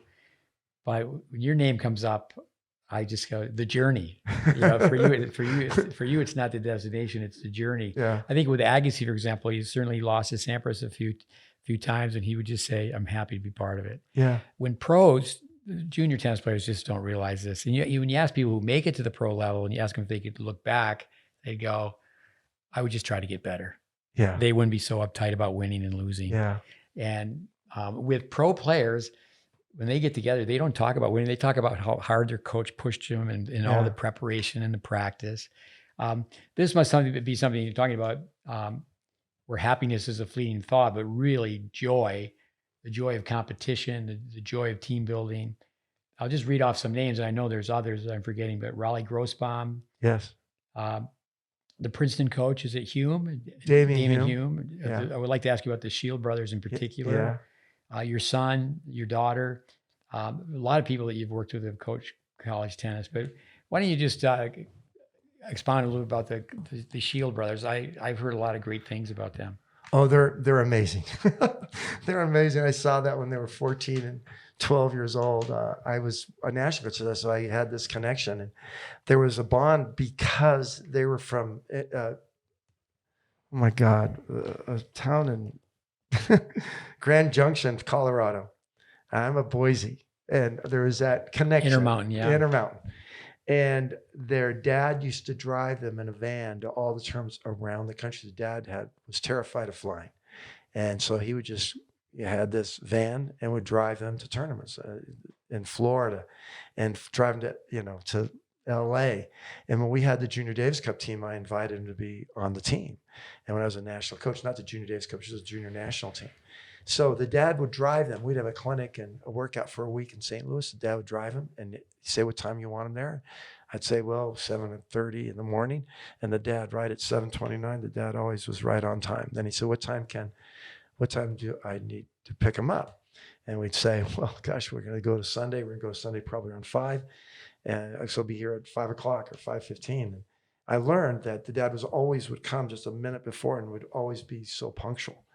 And then I realized that lots of times we would end at 5 and the dad would come up and then the dad would wait in the van and wait. And then so I start telling the dad to come, when the camp ends and then they start grabbing their stuff, they're really not ready to go till 5:30, right?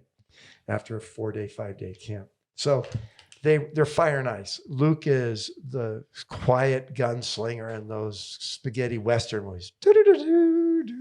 Who never said a word. And Clancy's all over the place. So Luke is ice and Clancy is fire. Pretty close in age, right? Yeah, a few years. And it's funny, I played him in doubles one time, just to give him enough matches to get in the NCAAs. And Clancy, the younger brother, was always yelling at Luke. Luke would never say a word. And he would yell at Luke if he missed a shot in that and would berate him, the younger brother. And Luke just, was stoic and just would get the job done. Luke's brain, he's a genius. He's a genius at competition. He's a genius at coaching now. He's done an unbelievable job at every place he's been at. Now he's at Boise State. Yeah. And Clancy's at Arizona. And Clancy lives his life out on his sleeves. His heart is right there. He's fiery, he's emotional, and he's, passionate. And Luke's the same way, but Luke is not a microwave. He's a slow burning stove, and and Clancy has dynamite, but they get players to play for him. And this is the whole key about coaching, is to get the players to play for the right reasons. And sometimes I feel the right reasons to play for the coach. Okay, if the coach is understanding, if the coach is aware, if he's enlightened, okay, that the players will see that and they'll trust. And so a great thing for a good coach to do is to get the players to want to play for you for the right reasons, for the sense of learning, of growth, discovery, and to, you know, have this epiphany about what this game is all about and about what it is. Basically, I feel that to compete is to praise life, it's a celebration of life. That's great. Praise life. And I'll say one thing. I have one saying I always say is success without celebration is failure. And I think that's one thing I think celebration is positive because every culture in the world has celebration. I think coming back to your accident with your eye when you're a kid, success, we always say the three S's in the word success: sacrifice, struggle, and suffer. Yeah. They're right within that word. Let me ask you this. It's great to hear about Luke Shields, Clancy Shields. I talked to Clancy one time on the phone one time, and having spent a lot of time in Ireland, I said, "Have you ever heard the song Clancy lowered the boom?" I know you love music. You should look that up. It's a great pub song, Clancy Lowered the Boom. I used to tell Clancy there's that song by oh my gosh, Steve would know. Clancy can't even sing. There's that. I used to always tell that with Clancy. I says, Clancy, your voice, you think you're a rock star. There's that song. Clancy, there's that saying in that song, Clancy can't even sing. I definitely need to learn from you and Steve more about music, but I met one of Steve's members. Her first name is Sue. And I said, have you heard Johnny Cash's song, Boy Named Sue? And I've printed that out and gone over the lyrics for mental toughness. Let me ask you this question. You were born in 1952. I tell people, I want to ask you why. I'll read this list. It's pretty impressive. I think it's the best age group, men or women, in American tennis. Jimmy Connors, 1952, number 1. Brian Godfrey, born in 1952, number 3. Roscoe Tanner, 1952, number 4. Yes. Harold Solomon, born in 52, number 5. This is 5 in the world. Eddie Dibbs. Yep. You got to love Eddie Dibbs. Yes. 51, number 5. Sandy Mayer was born in 52, number 7. And then Dick Stockton, never to be forgotten, a really good tennis player, born in 51, number 8. Why do you think that cluster of players that were so good? Oh, that's a great reason. I think it was because tennis was coming on TV, and we were watching the slams then on TV, and you were watching guys like Arthur Ashe, and you were watching guys like Stan Smith, and there was that story of them, the good guys coming in, and there was that passion, the pageant of playing that, and I think that's when the game started to reach out. But I think the greatest thing that it was inspiring was, I think TV played a big part of it, really to get it to the masses, and that changed it forever. Just to be well, you and I tell people now they can't believe it that we used to watch the Wimbledon final tape delayed. Yeah, but now they had to have. They're just. I think young kids are so saturated. We were just. Yeah. It was amazing that we got to finally watch tennis on TV. Right. For the longest time, it wasn't on TV because of the tiebreaker. They couldn't package it. Then James Van Allen in 1970, the tiebreaker came on the scene, and all of a sudden tennis could be put on TV because the matches would first set could be 22-20. Yes. And you're right about when they played Wimbledon, you had to watch a replay for it when you're a kid, and then things change immediately. It's so fast. And I think, the Australian, that it captured our imagination, and also they speak English, and, with Laver and Rosewall and that generation, and they were older than us, and so we had that great competition between the Australians and the American players that were coming up. Yeah. And it's. In all fairness to the players today, I think also when the 1989, when the Berlin Wall came down and tennis was suppressed in the Eastern Bloc, because it was an Olympic sport. And then, tennis is really played all over the world now, where it wasn't so much before. But so many things. I think also back in the day, people played other age groups or they played other sports, they played other sports. And, understood college tennis, like an Arthur Ashe, a Stan Smith. I always tell people, and they're shocked when they were freshmen, they couldn't play. That was a developmental year. Yes. Couldn't play as a freshman. No, I think, and that's such a good point that you brought up. That was transitional in terms of the freshmen then getting to play. And I think college tennis really played a big part in terms of the growth of the game of tennis. And especially when all of a sudden then at Dan McGill, when he started bringing in international guys to join the Georgia team, that was, when he brought in the Swedes, really was there's these people, you can see different stages. And you and I are kind of lucky because we were there, just as young kids then, but watching the transformation of the game of tennis. Dan McGill, I went to Georgia one time early. My son was playing Ohio State, and I went the day before, and just wanted to sit around and talk to Manny Diaz because he was taught how to play tennis by Welby Van Horn. I was taught to teach tennis by Welby Van Horn. But a big treat was Manny set it up where Dan McGill, he took me around and showed me his Hall of Fame, and I read his book. Yeah. Tell us a little bit about Dan McGill. What comes to your mind with Dan McGill? Well, he always called me kid. he was, and I was kind of this excitable, I started so young, and then we were fortunate to start winning conferences and going to NCAAs. And I my main goal every year was to beat a Pac-10 school. If I did that, then I'm on the map.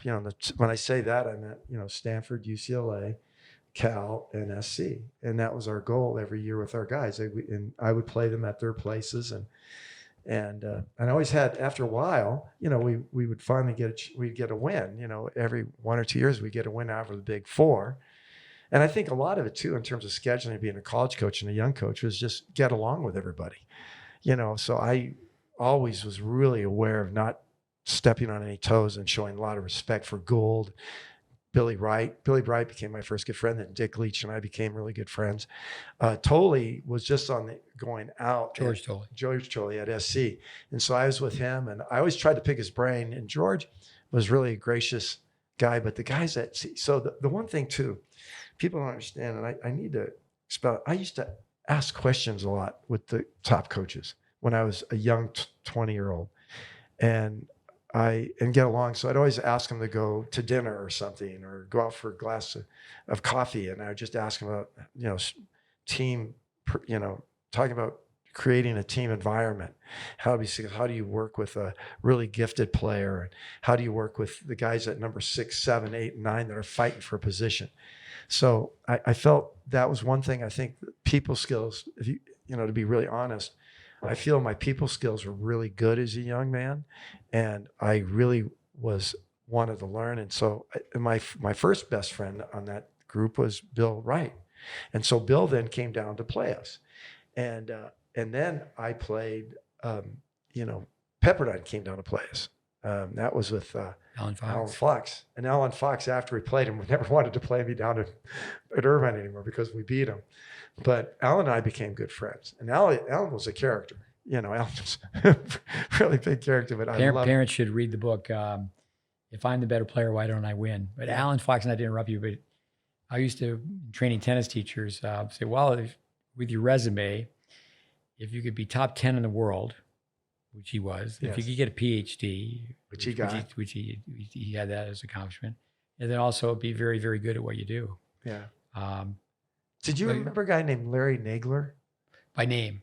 He was a basketball player and a tennis player at UCLA, and a good friend. He played doubles with Alan when they were played pro. Yeah. And I got to be good friends with him. I've never met him. With George Tolley, so Stan Smith really sings his praises about what he did his freshman year. And Stan Smith at one time, I think he was 14. The story is he was turned down to be a ball boy because he wasn't coordinated enough. Yeah. And talked about when he was there. It's kind of like John Wooden from UCLA basketball. Okay, and I know Smith went to USC, but we're going to teach you how to volley. But I was at the NCAAs. This is a spectator, but I was with Stan Smith, Peter Smith, so three Smiths. And but anyway, Stan was saying the best coach ever in college tennis was his coach, George Tolley. Right. And then I said to him, what about Jim Verdick? And he kind of looked at me and he said, my dad used to put me on a bus on the weekends I didn't have tournament every Saturday. And one of Jim's kids could beat him. I don't know if it was Randy or Doug could beat him 6-0, 6-0. But you were inducted into the Hall of Fame with Doug. Yeah. Do you know Doug as well? Oh, yeah. Tell us a little bit about the Verdick family and Doug Verdick. Yeah, they were. And Jim was this bull of a man. You know, I mean, he looked like a bulldog, but He was a bulldog, the Redland Bulldogs. yeah. And and so I played him when I was at Santa Barbara, and played him for a year or two at UC Irvine before he retired. I mean, he was a legend, and everybody. Yeah, you need to listen to our podcast. We have, I think, 1 or 2 dedicated to Jim. He's one of our pillars. And then Doug was on one of our podcasts. Yeah. Amazing. Yeah. There were such great people that really I'm so pleased that in some ways that like the ITA still honors like some of the greats of the game who've really impacted tennis in a positive way. And so I just wish that more juniors sometimes, and I think there is a pathway, and this is, I'm curious to see how you feel. I always really believe that the college is a really viable pathway for players to make it on the pro circuit as well. There's going to be some guys, like Taylor Fritz, yeah, okay, he's gifted, he's making it, he's doing it. But, it's like Chris Eubanks, it's just great because the players need to know that the college route is a great route to turn pro, and they can if they use it the right way, and they get the right help and instruction and, Yeah. One thought I have on that though is that I do think that when they go, don't go in January. Don't take the fall season off to play pro tournaments. Don't show up in January and just start playing for the team. I think to go be on the team. And then really 1 year is a blink of an eye. I think if they say, hey, just go and do it for at least 2 years. Right. That's what I would recommend. Right. No, I'm totally behind you on that. I am totally, because the whole thing is that I think some players they can't handle because it's just them against the world. It's them against the world, and they go out there and there's so much frustration. There's so much, you got to learn how to lose on the pro circuit. And you got to learn how to navigate these troubled waters. And I don't think that they're emotionally and spiritually and physically ready sometimes for the demands that go out there, and to go out there and get on the, challenge the futures and challengers. It's not a pretty life. And so I think those years of maturing as a freshman, 18, 19 years old, and I totally agree with you that taking the fall off is BS. It's baloney. And the next thing is give a year or two and then be ready to go. And then, but they get this fellowship, this brotherhood. And the thing is, I think players learn the best from their peers. I think they really learn from their peers. I think it's so powerful. You say it all the time. Learn to be on a team. Yeah. Be a good teammate. And I believe that's what it says on Mickey Mantle's tombstone. I hope so. No, I have to check that, but I was a good teammate. Yeah. Oh yeah. I think what you're talking about is, to be a champion or to have a championship team, you have to have championship people that are good people. Okay. Good people make great things happen. And if you look at a lot of the great coaches, Dick Gould, in a lot of ways, if you notice one thing, Dick Gould built better men. I really believe that. I saw him, how he treated his athletes, and, he had his way, and so did Dick Leach, and so did, Dan McGill. And I mean, there's a lot of great guys out there that I've seen that really, what they wanted. And I felt, Billy Wright told me this when he was at Berkeley. He says the most important thing is have great guys. And he always, remember Billy, the short guy? Yeah. And he always had his basketball and a volleyball and a football. When he'd go and he'd open up and jump rope. And so whenever we went to tournaments to recruit and that, I'd get together and we'd play with each other. We were just like kids. And I always remember the epiphany. He says, great guys make great teams. Great guys make great teams. Great teams make great players. Great guys make great teams. Great teams make great players. And so I think in terms of the people that we're throwing out there, and if you look at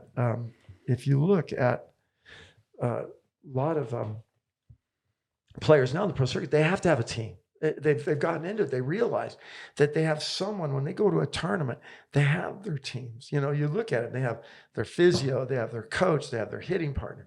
Now that's hard to do, but for them to attain the greatest, that's what they need, is to have that support system that will lift them up and pick them up and keep them up. And I think that's what the great things about college tennis is you have that. You have the great teams, have this system, has these rituals, has a tradition in terms of picking each other up and lifting them up. When I was going to tell you this quick story Yeah, go about ahead. Danielle Collins. Remember she got to the finals of the Australian during COVID. So she's playing in front of nobody. And I used to always say, I said this earlier, success without celebration is failure. You need to always have celebration around this game. If that's what motivates you, is the celebration, is the feeling to celebrate. Remember the feeling of exaltation, like I've done it, especially if you've done it the right way, you really truly rejoice and can celebrate and have that festival. So she and I stayed in contact after she played on the Masters. Great fighter. What a fighter. And she loved the Masters U. She loved playing for Virginia. That is my next question. Have you talked about that? But go ahead, Danielle Collins. So she is at, and so, I mean, I'm writing her and I'm going, there's nobody to watch her. And so, and the story is she, and I wrote, make friends and get them tickets to come watch you. So did you see her crowd when she was in the finals, the Australian? There were 4 Aussie guys that were going, oi, oi, oi, oi, oi. She met them at a bar and she goes, would you guys, and they go, are you a tennis player? And she goes, yeah. And they said, oh, blimey, mate, that's great. You're too, this is tremendous. And so she gave them 4 tickets and that's the extent. She had nobody there, nobody to watch her. So there's these 4 Aussies in the stands wearing green and yellow, cheering for Danielle Collins. So I think it's a great story in terms of that you have to have that support system. Tennis is a lonely sport, and that's the reason every way you can. Knockout sport. Oh yeah. I thought the great thing is about housing. For my whole career, my team's housed at people's homes. I would find people. I'd call my friends up in different towns, call up in Denver and say, can you guys get me a place to stay? And there's always families that'll bring kids in. And what happens, those people then, what do? They go out and they watch my players play. And there's almost they're getting to the point that they're playing for others, not just for themselves. I think that's a big key, to get someone who plays for others for the right reason. Sometimes parents are not the right reason. But if a great coach is, the players love to perform for their coach, for their physio, for their friends, for their girlfriends or whatever. But find that crew, the people that house them. In the old days, when the players were on the circuit, they'd always stay at housing, right? Every tournament had housing. I used it until I got a new AD at Boise State. He said, you can't house at people's homes anymore. And that's basically, that was because my guys never stayed in hotels. Wow. We always had people house them. That's the thing, is we'd be playing UCLA down at UCLA. We stay with some people from Westwood or from that area, and they're cheering like crazy for us against and when we go to Alabama, same thing. I have all these people in Montgomery, Alabama, they're house our guys. Bill Harris, amazing culture in Central New York, Fayetteville Manly High School. He started as a volunteer, cross-country coach. His book is, again, Amazing Racers. And his whole thing, there's many, Stoic and Spartan, but he wants, when the kids are running, is to think about their teammates' pain. Wow. It's like, hey, everybody out here is hurting.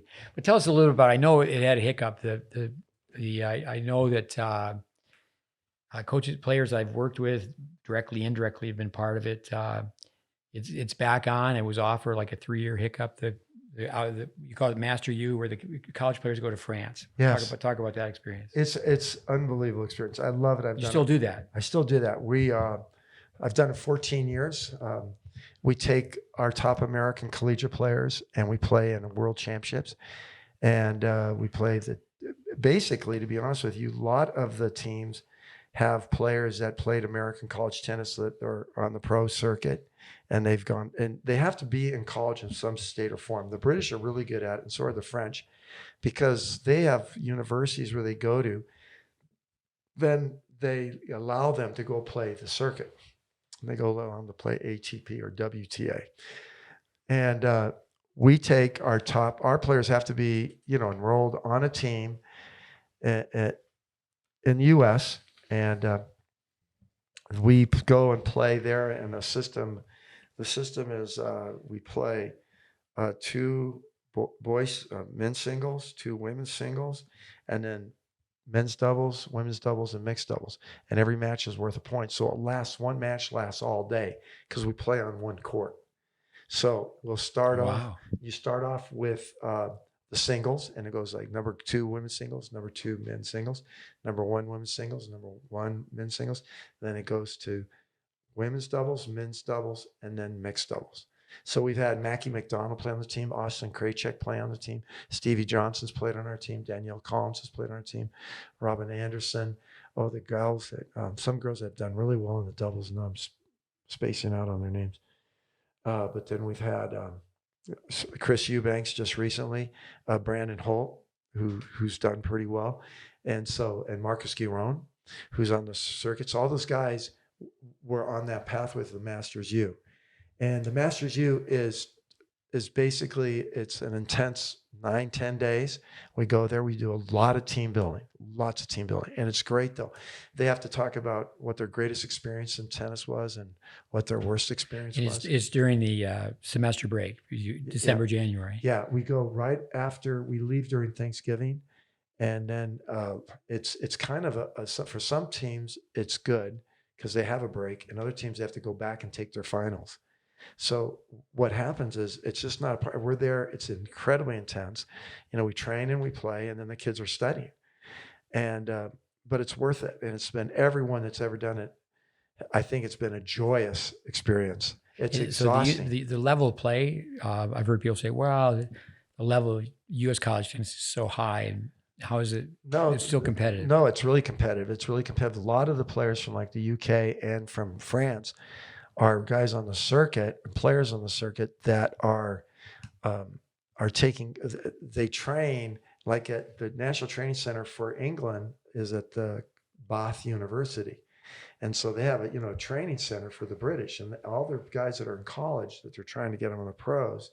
So they play them on the professional circuit, and they also represent, they take classes at Bath. It's the same thing for the players in France.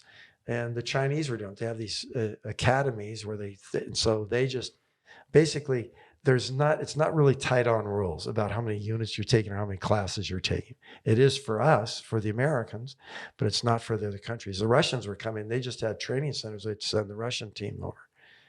And, we played in the finals a few times and beat them. And it was, they were part of it. The Chinese sent teams. We have the Swiss just joined us this last year. You have to qualify basically you have to qualify to get into the tournament. We have basically the stalwarts of it is the English, the British, the English, the French, the Germans, and the Italians for a while were sending a team. But if a team's really weak, then they bring other teams. Oh, Belgium's really strong and Germany's really strong. So they come out and play. Well, let's do the same thing that we did earlier with what comes to your mind. You did it with some players as juniors, now as college players. What comes to your mind with Mackenzie McDonald when he was with you? Oh my God, he was Mackenzie's a delightful guy. He loved playing on a team, which is obvious. He won the NCAAs for UCLA in singles, doubles. Arthur Ashe. Yeah, and he loved playing. He's got a heart of gold. His work ethic he's a dream to coach.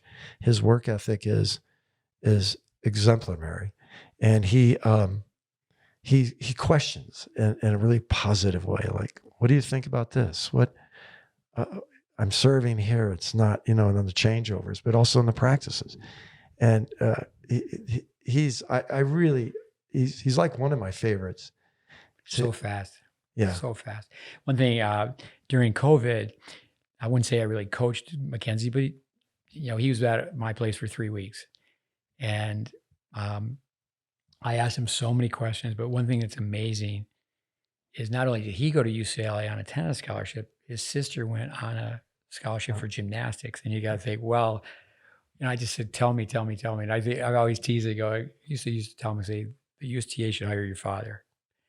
Because yes. That's an amazing feat. No, and his dad's a great guy. His dad was always in the background. I never knew who his dad was for a long time during the juniors. But Mackenzie used to play against my son in the junior tournaments. So they're the same age. And, so I knew him. And then I finally realized that was Mackenzie's dad that, was with him. And so Rosie did a great job. Yeah. Rosie he's very well taught. Yeah. Very well taught. So fast. Tracy Austin's kid, Brandon Holt. Oh, he's a delightful guy. He's delightful. He's, I think the pro turn, he's got to be on cylinders because he's not a really physical player, but he's, his weapon is just his tenacity and his head. He's got it, and I pray that he does well out there, and I hope he does because he's such he illuminates guys. He's one of my favorites, and he's quick and he's a great competitor, and he is brilliant in terms of he understands things. His IQ, his tennis IQ is really high, and he's one thing too is he's really funny, and he's great in a team concept. And this is a thing. This is a thing. I think we need to develop a team concept for a lot of players that aren't the most gifted. But once you put them in a team concept and they're playing with their teammates and their soul brothers and their soul sisters and have a nourishing environment, they will blossom. They will blossom. And that's the way it is with Brandon. Brandon did really well in college. He did really well on the Masters team. He's had some good results out in the circuit. But he needs that team. He needs the camaraderie. He needs the traditions. He needs the music. He needs just the fellowship and the brotherhood and sisterhood. Being way on the outside, and he beats Taylor Fritz. They grew up together. Yeah. To me, that's not so much a shocker. He said, you just know he's played him and practiced with him. Yeah. Let me ask you about. I had my notes. So I think we can go on to another player. I did hear a good friend of mine say about Danielle Collins. If I'm walking down the street, I'm going to be mugged. I'd like to be with her. but Yeah. How about Austin Krajicek? Oh, Austin. I love Austin. He's number one in the world in doubles. That's number one in the world right now. So that, see, as a coach that just had a small little impact on them, you know what I mean? Because there's been a lot of people that have really, a family, a group, a community that's raised these guys. And just to be able to have spent 2 years kind of with Austin he's got a heart of gold. And he's the type of guy that's a good down home guy. And he really, I was a great competitor for us in the Masters U, and he was on my first Masters U team? I think it might have been, but he was on this team with Stevie Johnson, and we lost. We were down 3-1 in the singles. So when it got to the doubles, we had to win all 3 doubles against the French in front of 3,500 people packed in this tennis gymnasium, and Austin was. Austin plays well when he's playing for others. Austin plays well when he plays on a team. When it's just about him, and he really thrives in the team environment. And that's the reason he's such a good doubles player. He's the type of guy that he could never have a beer alone. The only time he'd ever have a beer is if he had a mate or a friend with him. Yeah, he's the kind of guy, no enemies. No, everybody loves Austin. That's the reason right. Everybody rejoices in his success. It's the same thing I think about guys. Like, remember I said about good people make great teams?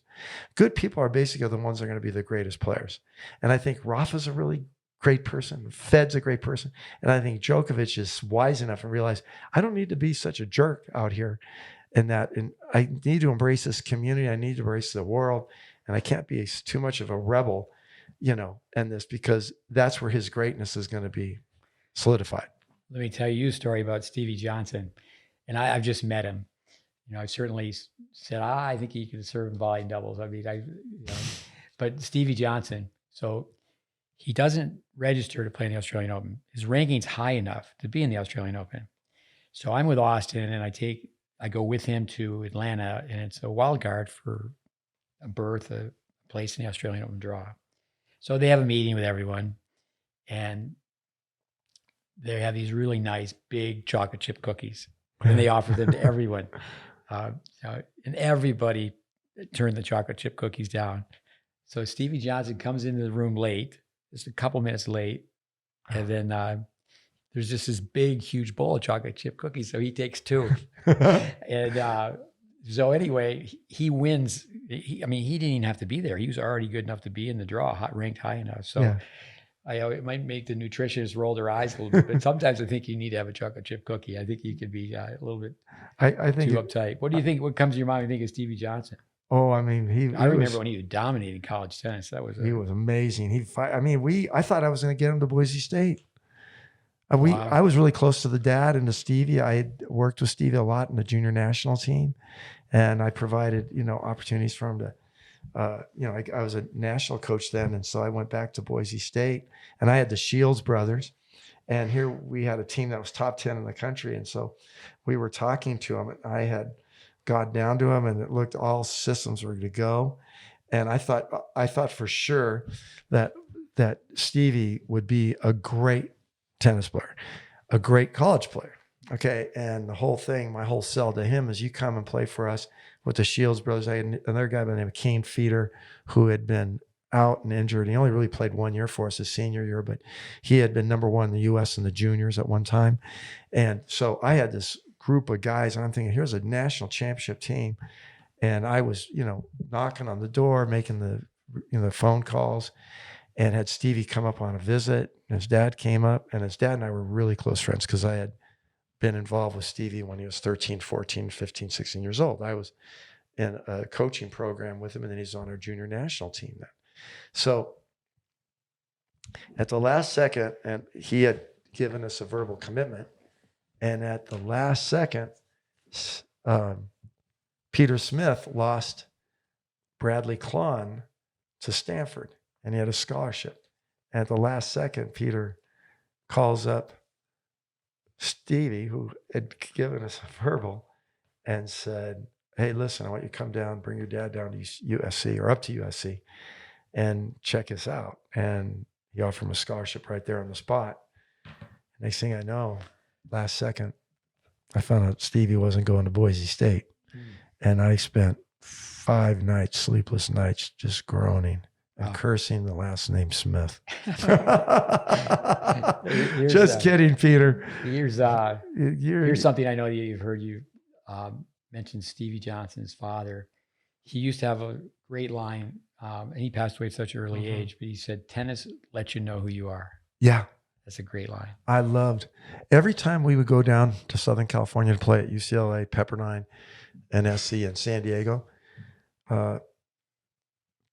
Stevie's dad would be at the matches. He'd come watch us play. We got to be really close friends. I didn't know him that well, but a big honor for me. I can think of a few. One time I had the West Point tennis team spend spring break with me. That was kind of cool. But I was out at Indian Wells, and Steve Johnson Sr. just asked if he could sit with me because he listens to our content online. Yeah. Marcus Giron, big legs. What do you think of that guy? I think he can move. He's out there. He's doing well. Yeah, and he's this. Marcos is. I kind of look at him as a guy that he's the guy in grad school in the library studying on Friday night. In some ways, when he was around me, he was really deliberate. He was really focused. He was really driven, and had some injuries as well here recently. And he's come back from that. And he's come back from it, and he's got a beautiful soul. I love the guy, and he deserves all the success that he can get. I'm praying that he's gonna come. I think he's gonna come around. I mean, I think he's really make a big impact. What's his ranking right now? The ATP. I'm not sure, but I think that he's very close. He's been close to cracking the top 50. Yeah, and he's always just knocking on the door, and he just needs that one big win. It's kind of like when Mackie beat Nadal. That was an epiphany, and that was the doors, the gates of heaven. St. Peter is going to open up those gates now. Come on in. Come on, you've earned it. And Marcus, I do look at the results a lot, and I'm always looking to see how well have that breakthrough. Marcos has. Yeah, he needs that breakthrough, and a lot of good things that happen. I think the Americans, they'll have coaches in their teams. I just sometimes wish that, and I don't know because I don't travel on the pro circuit. I don't watch. I talk to Brad, and I go to some of the slams, and I am around them. But I hope that and I had this feeling that a lot of them they're helping each other. Get on my shoulders and jump it. Let's get into the top 10. Let's get in the top 20. Yes, I would say the last one, but Robin Anderson, we actually had a podcast with Robin, but my amateur efforts with these podcasts, it was just one that we had problems with as far as production. But what comes to your mind with her? Oh, what an athlete. And yeah, she's 5'3" too. Yeah. And quick and strong. and strong. She's, you know, personalities that's radiant, you know, great. Like, it's amazing. All these players talk about, they're just great people and they're a joy to coach. And she played on our team for 2 years in the Masters U. Yeah, I've spent time coaching her. Stage fright, though, I think that's something you could touch upon. I was at the NCAs and Stella Sampras told me that Robin was concerned if the matches were going to be on TV. Oh, no. Because she was just a bit nervous. Yeah. I think TFO, I just was around him for 2 weeks, don't really know him, but my son knows him. And that guy has no stage fright. What are your comments on stage fright? I think could be, you know, Robin's done well. I mean, to be one of the best juniors in the U.S. and 150 in the world. I mean, that's not easy. Yeah. But she did. She cared. You know, the stage fright, sometimes if you care, you know, if it's the stage fright, it's because you care so much that you have to just enjoy the process. It's kind of like, it's one thing. It's almost like what you have to do is get to this mantra that you're not going out to win the match. You're not going out to win the set. You're not going out to win the game. You're not going out to win the point. You're going out to win the ball. Just the ball. Hit that ball. A lot in training that we do, it's like, goes back to consistency, is count how many balls you can hit. You know, and you get the college guys, but you have to turn on the music. You got to throw in some reggae with this. Is, okay, guys, who's going to hit? They'll have the longest rally. Now, the thing is, you're not going to be just hitting moon balls and just push. I want you hitting out like an accelerating the racket hit. I want you moving. But who can keep the ball in play the longest? Well, then they realize there's a camaraderie, right? I'm going to hit the ball deep, but I'm going to give pace. And they move back a little bit and they start shaping the ball. And so but they're counting each ball one. And if they start thinking, oh my God, I almost got like 50 or 60 or whatever balls it is, they've screwed up. They got to just go, that ball, one. The next one, all I'm going to do is make the second one. I know I saw you do this years ago at a conference, and it's just something that stuck with me is that you can have really good players do around the world. Yeah. And that, you know, that's just for little kids. But I remember seeing you do that one time. Well, isn't it the child and the athlete? I mean, the greatest tennis players, Borg had a child in when he played. So did McEnroe. McEnroe was this fiery, rambunctious, genius kid who just demanded, you know what I mean? But he was playing. He loved to compete. And that's the whole, you know, the most important thing is not loving, you know, it's love to play is great. Love to win is great, but loving to compete is the greatest. Now, when you were talking about Robin had a heart of gold. Great kid, yeah. And her dad was a former pro football player. Demon. Yeah. I know Demon. I don't know. But he was an athlete. And so yeah. I think she was trying almost. I think he was a sprinter. I mean, the other, one of his kids is a sprinter. I'm not sure. But she was such a great athlete and she cared and she really wanted to do so well. It's almost like you have to embrace them with the wins and losses. It's not about winning and losing. It's about competing, right? Yeah.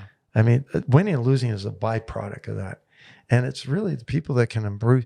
I think, and I really appreciate your thought on this, is it's almost like it's loving to compete. And it's learning. I mean, you learn so much.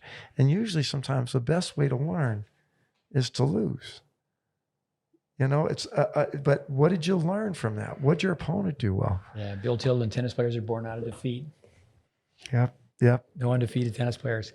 This is not somebody from your program in France, but someone where you and I had a connection going back to the 70s, late 70s. Yes. Ruben Perchek comes to your mind. Ruben, we called him Colombo. He was Colombia. He was on my first team that reached the NCAAs. So I was at Irvine, and it was like our second and third year. He's brilliant. He's loyal to the core, and he's and he really helped us get into the NCAA. I mean, he's funny. He had a sense of humor that was. Really funny guy. Yeah. He's really funny and joyous. And he now is like a PhD, isn't he? He's on the medical staff at Stanford, I believe wellness. With you could look him up on YouTube. He's a prolific speaker. But yeah, he was on the staff at Stanford. He called me up one time from Spain, and he just didn't like pro tennis. I mean, it wasn't for him. I mean, with but for me, Kim Wittenberg, who was an assistant pro way back when at the I know John Kim. Wayne, at Yes. the John Wayne Tennis Club. He Yes. brought Ruben to work with me. Then I worked with Ruben. Ruben's mother, the two of them lived at Costa de Casa for an entire summer. Yeah. And it was a great thing where Vic worked with them. I remember Vic filming Ruben, and we were working with Chevy Chase, the The comedian, the writer, the movie star. And we went forwards at the U.S. Open, and I remember the teachers conference was huge back in the day. Yeah. In fact, I was going to ask about Doug McCurdy. I could do that next. I know that he used to have a big role in making that happen with Eve Kraft. But Ruben, he hit the ball really well. I mean, he was fortunate to spend that time with Vic. He ended up being on the Davis Cup team, but he just didn't stay with it. And he was right there playing like Martin Heite and Sundstrom and guys that became really world class. He was quite good. But let's go quickly here on a few more things. What about Doug McCurdy? Oh, Doug McCurdy's he brought you into the USTA, right? Yeah, he did. And I mean, I owe so much to him. And he is a character. He's brilliant. He's incredibly hardworking. He's eccentric. And I loved every bit about him. I mean, one time he had his family in a van, a camper van, and he drives around the country with his wife and his kid doing that. But he had a great vision for the USTA, and we had unbelievable meetings. He was funny, and he could bring a lot of different egos and coaches together and get them united in terms of the cause. I think in a lot of ways, the USTA did themselves a great disservice when there was that shakeup, with player development. And didn't everybody have to reapply? Yeah. You had they dropped the program and started again. Started all over. Yeah. And you had people like Stan Smith was there working with us, Tom Gullickson, Jose Higueras. Yeah, Doug. Doug was the one who put that together because everybody loved Doug. And Doug's personality is so inviting and so, he's so worldly too with what he did with the ITF. Yeah. He's brilliant. The guy's brilliant. Weren't you hired to, like, say in the Intermountain to look for like the Shield brothers, right? Yeah. That was my job. That was your job. Well, I was the director. I don't know what they called it. I had ID, talent ID. Yeah. And my job was the Western United States. I was in charge of, we had Elliot in Southern California, LA, basically. Valerie Zingafuss was with San Diego. John Hubble was Northern Cal. And I was in charge of the Oregon, Washington, Nevada, and Idaho. So we had the West. And so we all had responsibilities. Obviously, we had two coaches in Southern Cal. We had Valerie and Elliot. And we had John Hubble in Northern Cal. And then that was our staff. There's four of us. And and Doug was responsible for it. And we were getting places. We were doing well. We had Andy, and we had, oh my God, we had several kids that were, and Andy did the transition from juniors into the pros. And so he was part of our transition. Marty Fish was part of that. It was great. And what we were trying to do, and what Doug realized, and it was so beautiful, that's the reason he wanted some college coaches like John Hubble and myself. And there was, oh my gosh, I can't remember some of the other coaches.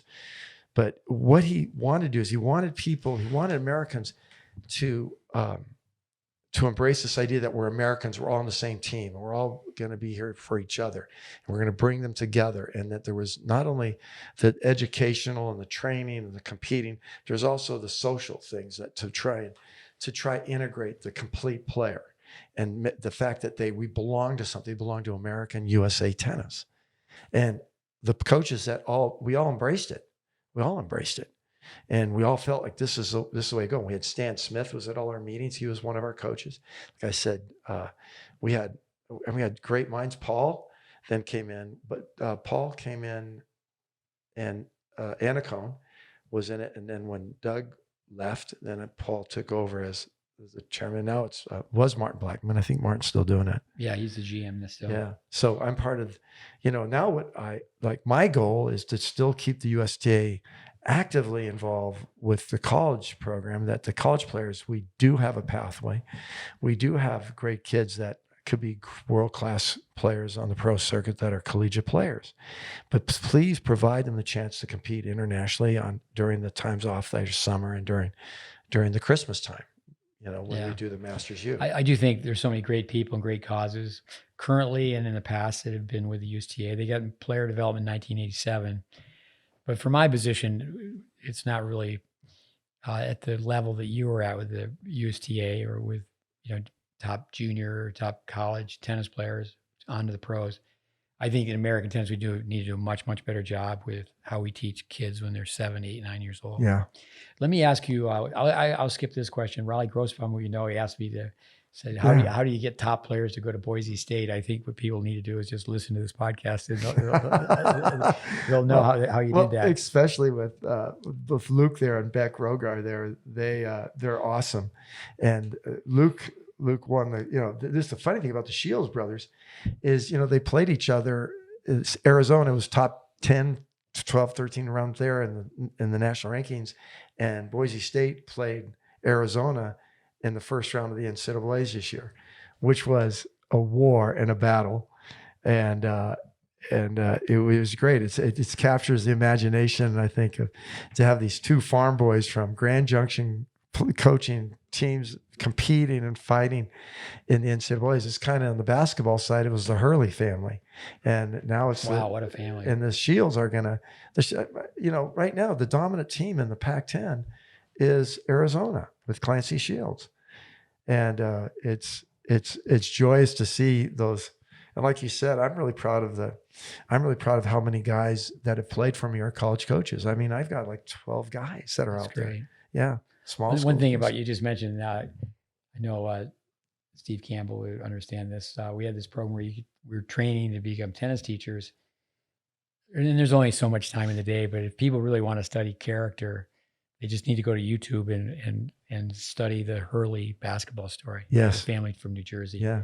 With you touched upon this earlier, and obviously it's just so evident that you're a giver, not a taker. You mentioned going to Ghana. I was asked by Dick Waltman, who I met, very good tennis player. I think he was Rollins where he played. And he asked me if Greg Patton, he wanted to talk to you. And the reason he wanted to talk to you is that his father, I believe it was his father, one of his parents was, near death and he had to leave. And then you went and tell us that story that you almost died. And he wanted to call you all these years later. And he wanted to call you and thank you. Tell us about that experience. Well, I was a 21-year-old that left college, because I could, my mom was too concerned about everybody else and getting them through school. And I was teaching tennis for the city of Santa Barbara, playing on the team at UCSB, was with one of the team captains. And here comes this guy up to the muni courts, went out to UCSB and was looking for him, went to the municipal tennis courts where I was trying to earn some extra money at night, and asked me if I would want to go to Ghana to be a national coach. And I said, oh my God, I'll do it in a heartbeat.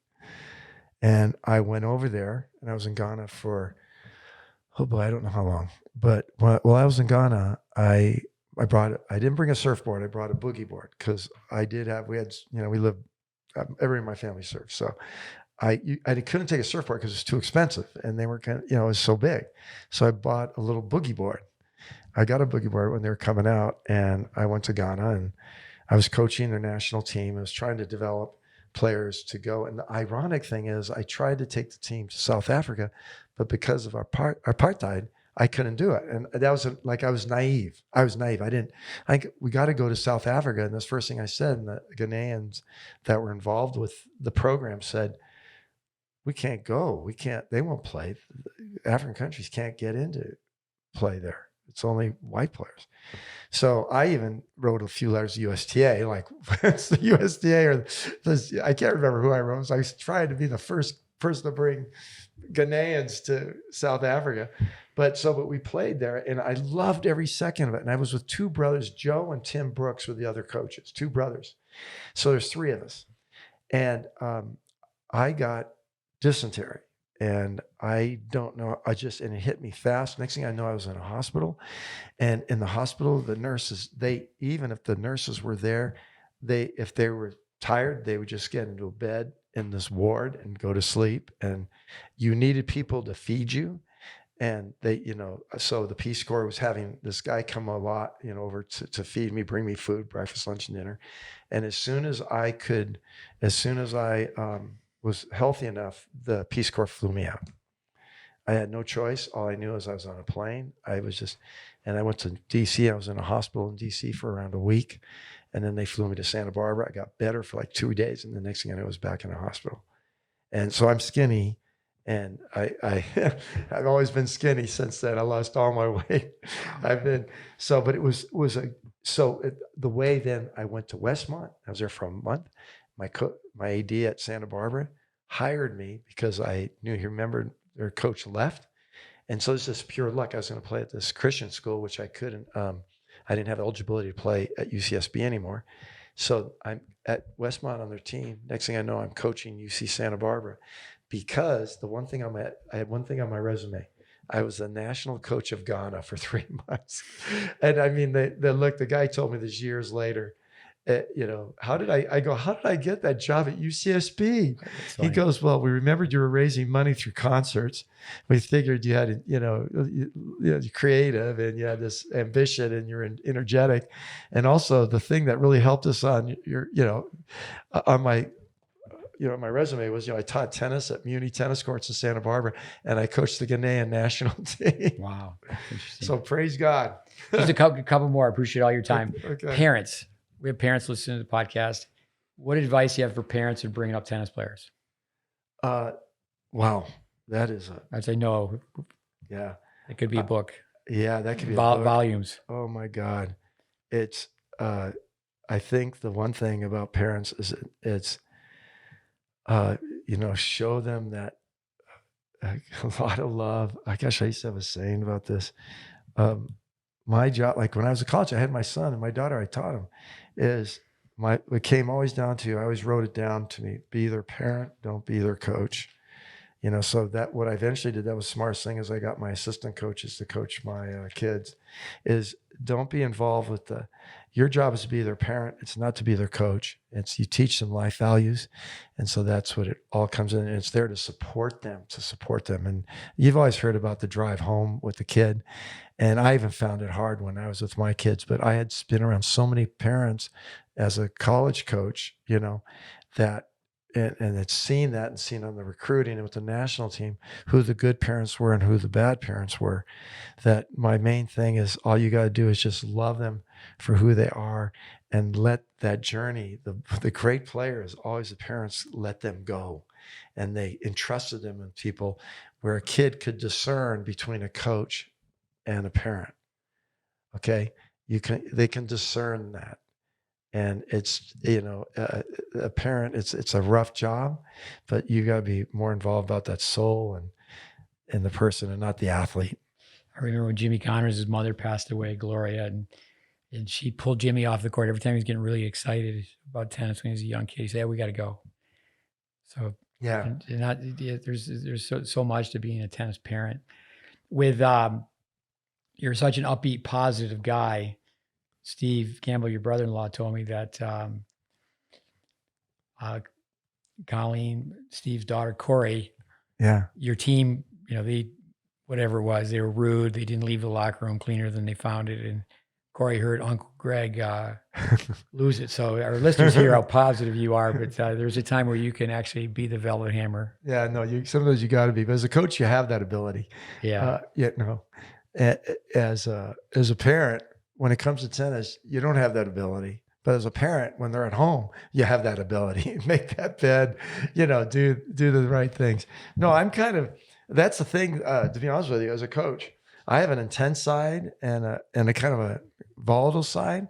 Instant hostility? Not hostility, but just like, get kind of switch. Yeah, I have a switch that I know how to use. That's good. But I didn't, to be honest with you, I used it probably 1 out of 100 times. I always felt like I said, I always came from a position where I if you're on this team, I love you, and you got to take it. And sometimes this love is tough, but if I Right. care about you, That's good. and it came through majority of times. Not to say I didn't have problem athletes, but I had for a while. Oh my gosh, I had on my team, I had Brad Ackerman, who won Kalamazoo, who left Yeah. Pepperdine, and he had but we had him, tried to help him, and then Barry Buss, who wrote this great book out now that's talking about the trials. He went to UCLA and then transferred us, but then he couldn't help. But the thing is that it's all based on, gosh, if you can do, everyone wants to do something which they love, right? You want to do something you love. And I realized that from the beginning, I did something that I loved. I love to do that. I love to be a coach. Like I'm retired. I was coached a high school team in Boise, Idaho for the last 2 years because I couldn't get it out of my blood, So, and you love it. If it's based on love, the passion is always, passion is hot. It's boiling. It can warm, but sometimes it can burn. I always try to make sure I didn't take to the point where I was, destroying something with my passion. And, there's a great saying about passion. Now I can't remember it, but I know I got it. I don't know how to describe it. No, you've got it. I learned this from, I was in a meeting with Steve Campbell, the GM here, Jay Gamble, general manager of Wintergreen. There's 3 phases of retirement. 3 phases: go, slow go, and no go. So I think it sounds like you're still a go. I'm a go. Yeah, I'm doing this camp with Steve and at Wintergreen, and I love doing it. I have a tennis and wine camp in Walla Walla that goes for 6 weeks with adults, and I went to Walla once. Tommy Fye, you know Tommy Fye? I love Tom Fye. Tommy Fye, who came up to our camp. He's passed away. I know. Yeah. I just was with him a few weeks before he passed. He worked at Vic Braden's. Amazing guy. He was one of Steve's assistants. That's how they got connected. Is he worked for Tommy Fye? Yeah, amazing guy. Yeah, you and I know so many people. I was talking to Joey Johnson yesterday. Yeah, I said, I'm interviewing Greg Patton tomorrow, and he goes, great guy. And I go, how long have you known him? And he goes, I used to practice with his team at Irvine. Yes, he did. That's he played, I think, either Mississippi or Mississippi State. Yeah. Oh, yeah. I've known him and now forever. And now his son is off to UCLA. Just got back from a mission. The gift that tennis gives is our relationships with people. We're competitors, we're gladiators, and we're brothers and sisters. But isn't it amazing? Like I go on lines, and I'm not really big on posting or anything like that. And I think now this day and age, college coaches need to do that. So I kind of miss that, period, which doesn't. But I see all these names and people that, have touched my life that are in tennis that are there. And a sad thing that just happened the other day is Dave Borelli, who was the tennis coach at TCU and also the women's coach at USC, was the men's coach at TCU. Great enthusiasm, exuberance, and joy for life and for tennis. He just passed. That's a big loss for us. And that's actually what Tom was. Joey was working with him out in Southern Cal. Is that right? Yeah. He was a great one. Well loved. Did he win 7 out of 14 titles at USC? Yes. Yeah. He was doing something right. He was doing a lot right. And he was incredibly modest. He's a modest guy. He just loved life. He loved people. And he loved coaching. And I think that's what you bring. And you love the people. And so you're going to do everything. You're dedicated to the people, to using tennis as a vehicle for them to be a better person, a better person, a better parent, a better friend, a better competitor. That's what being a human is, being a competitor. Yeah, I mean, so you've got so many great words. The vehicle that ties in with the word journey, obviously. Yeah. Greg Patton has been fantastic. Give me the high five. Oh, you got it, baby. Thank you. This is an honor. I think you've earned lunch. But podcast 154, thank you very much for listening, and this was fantastic. Adios, amigos. Just wave goodbye to the camera, Greg, and we're done. Oh, I didn't know we were being filmed. Yeah. All righty.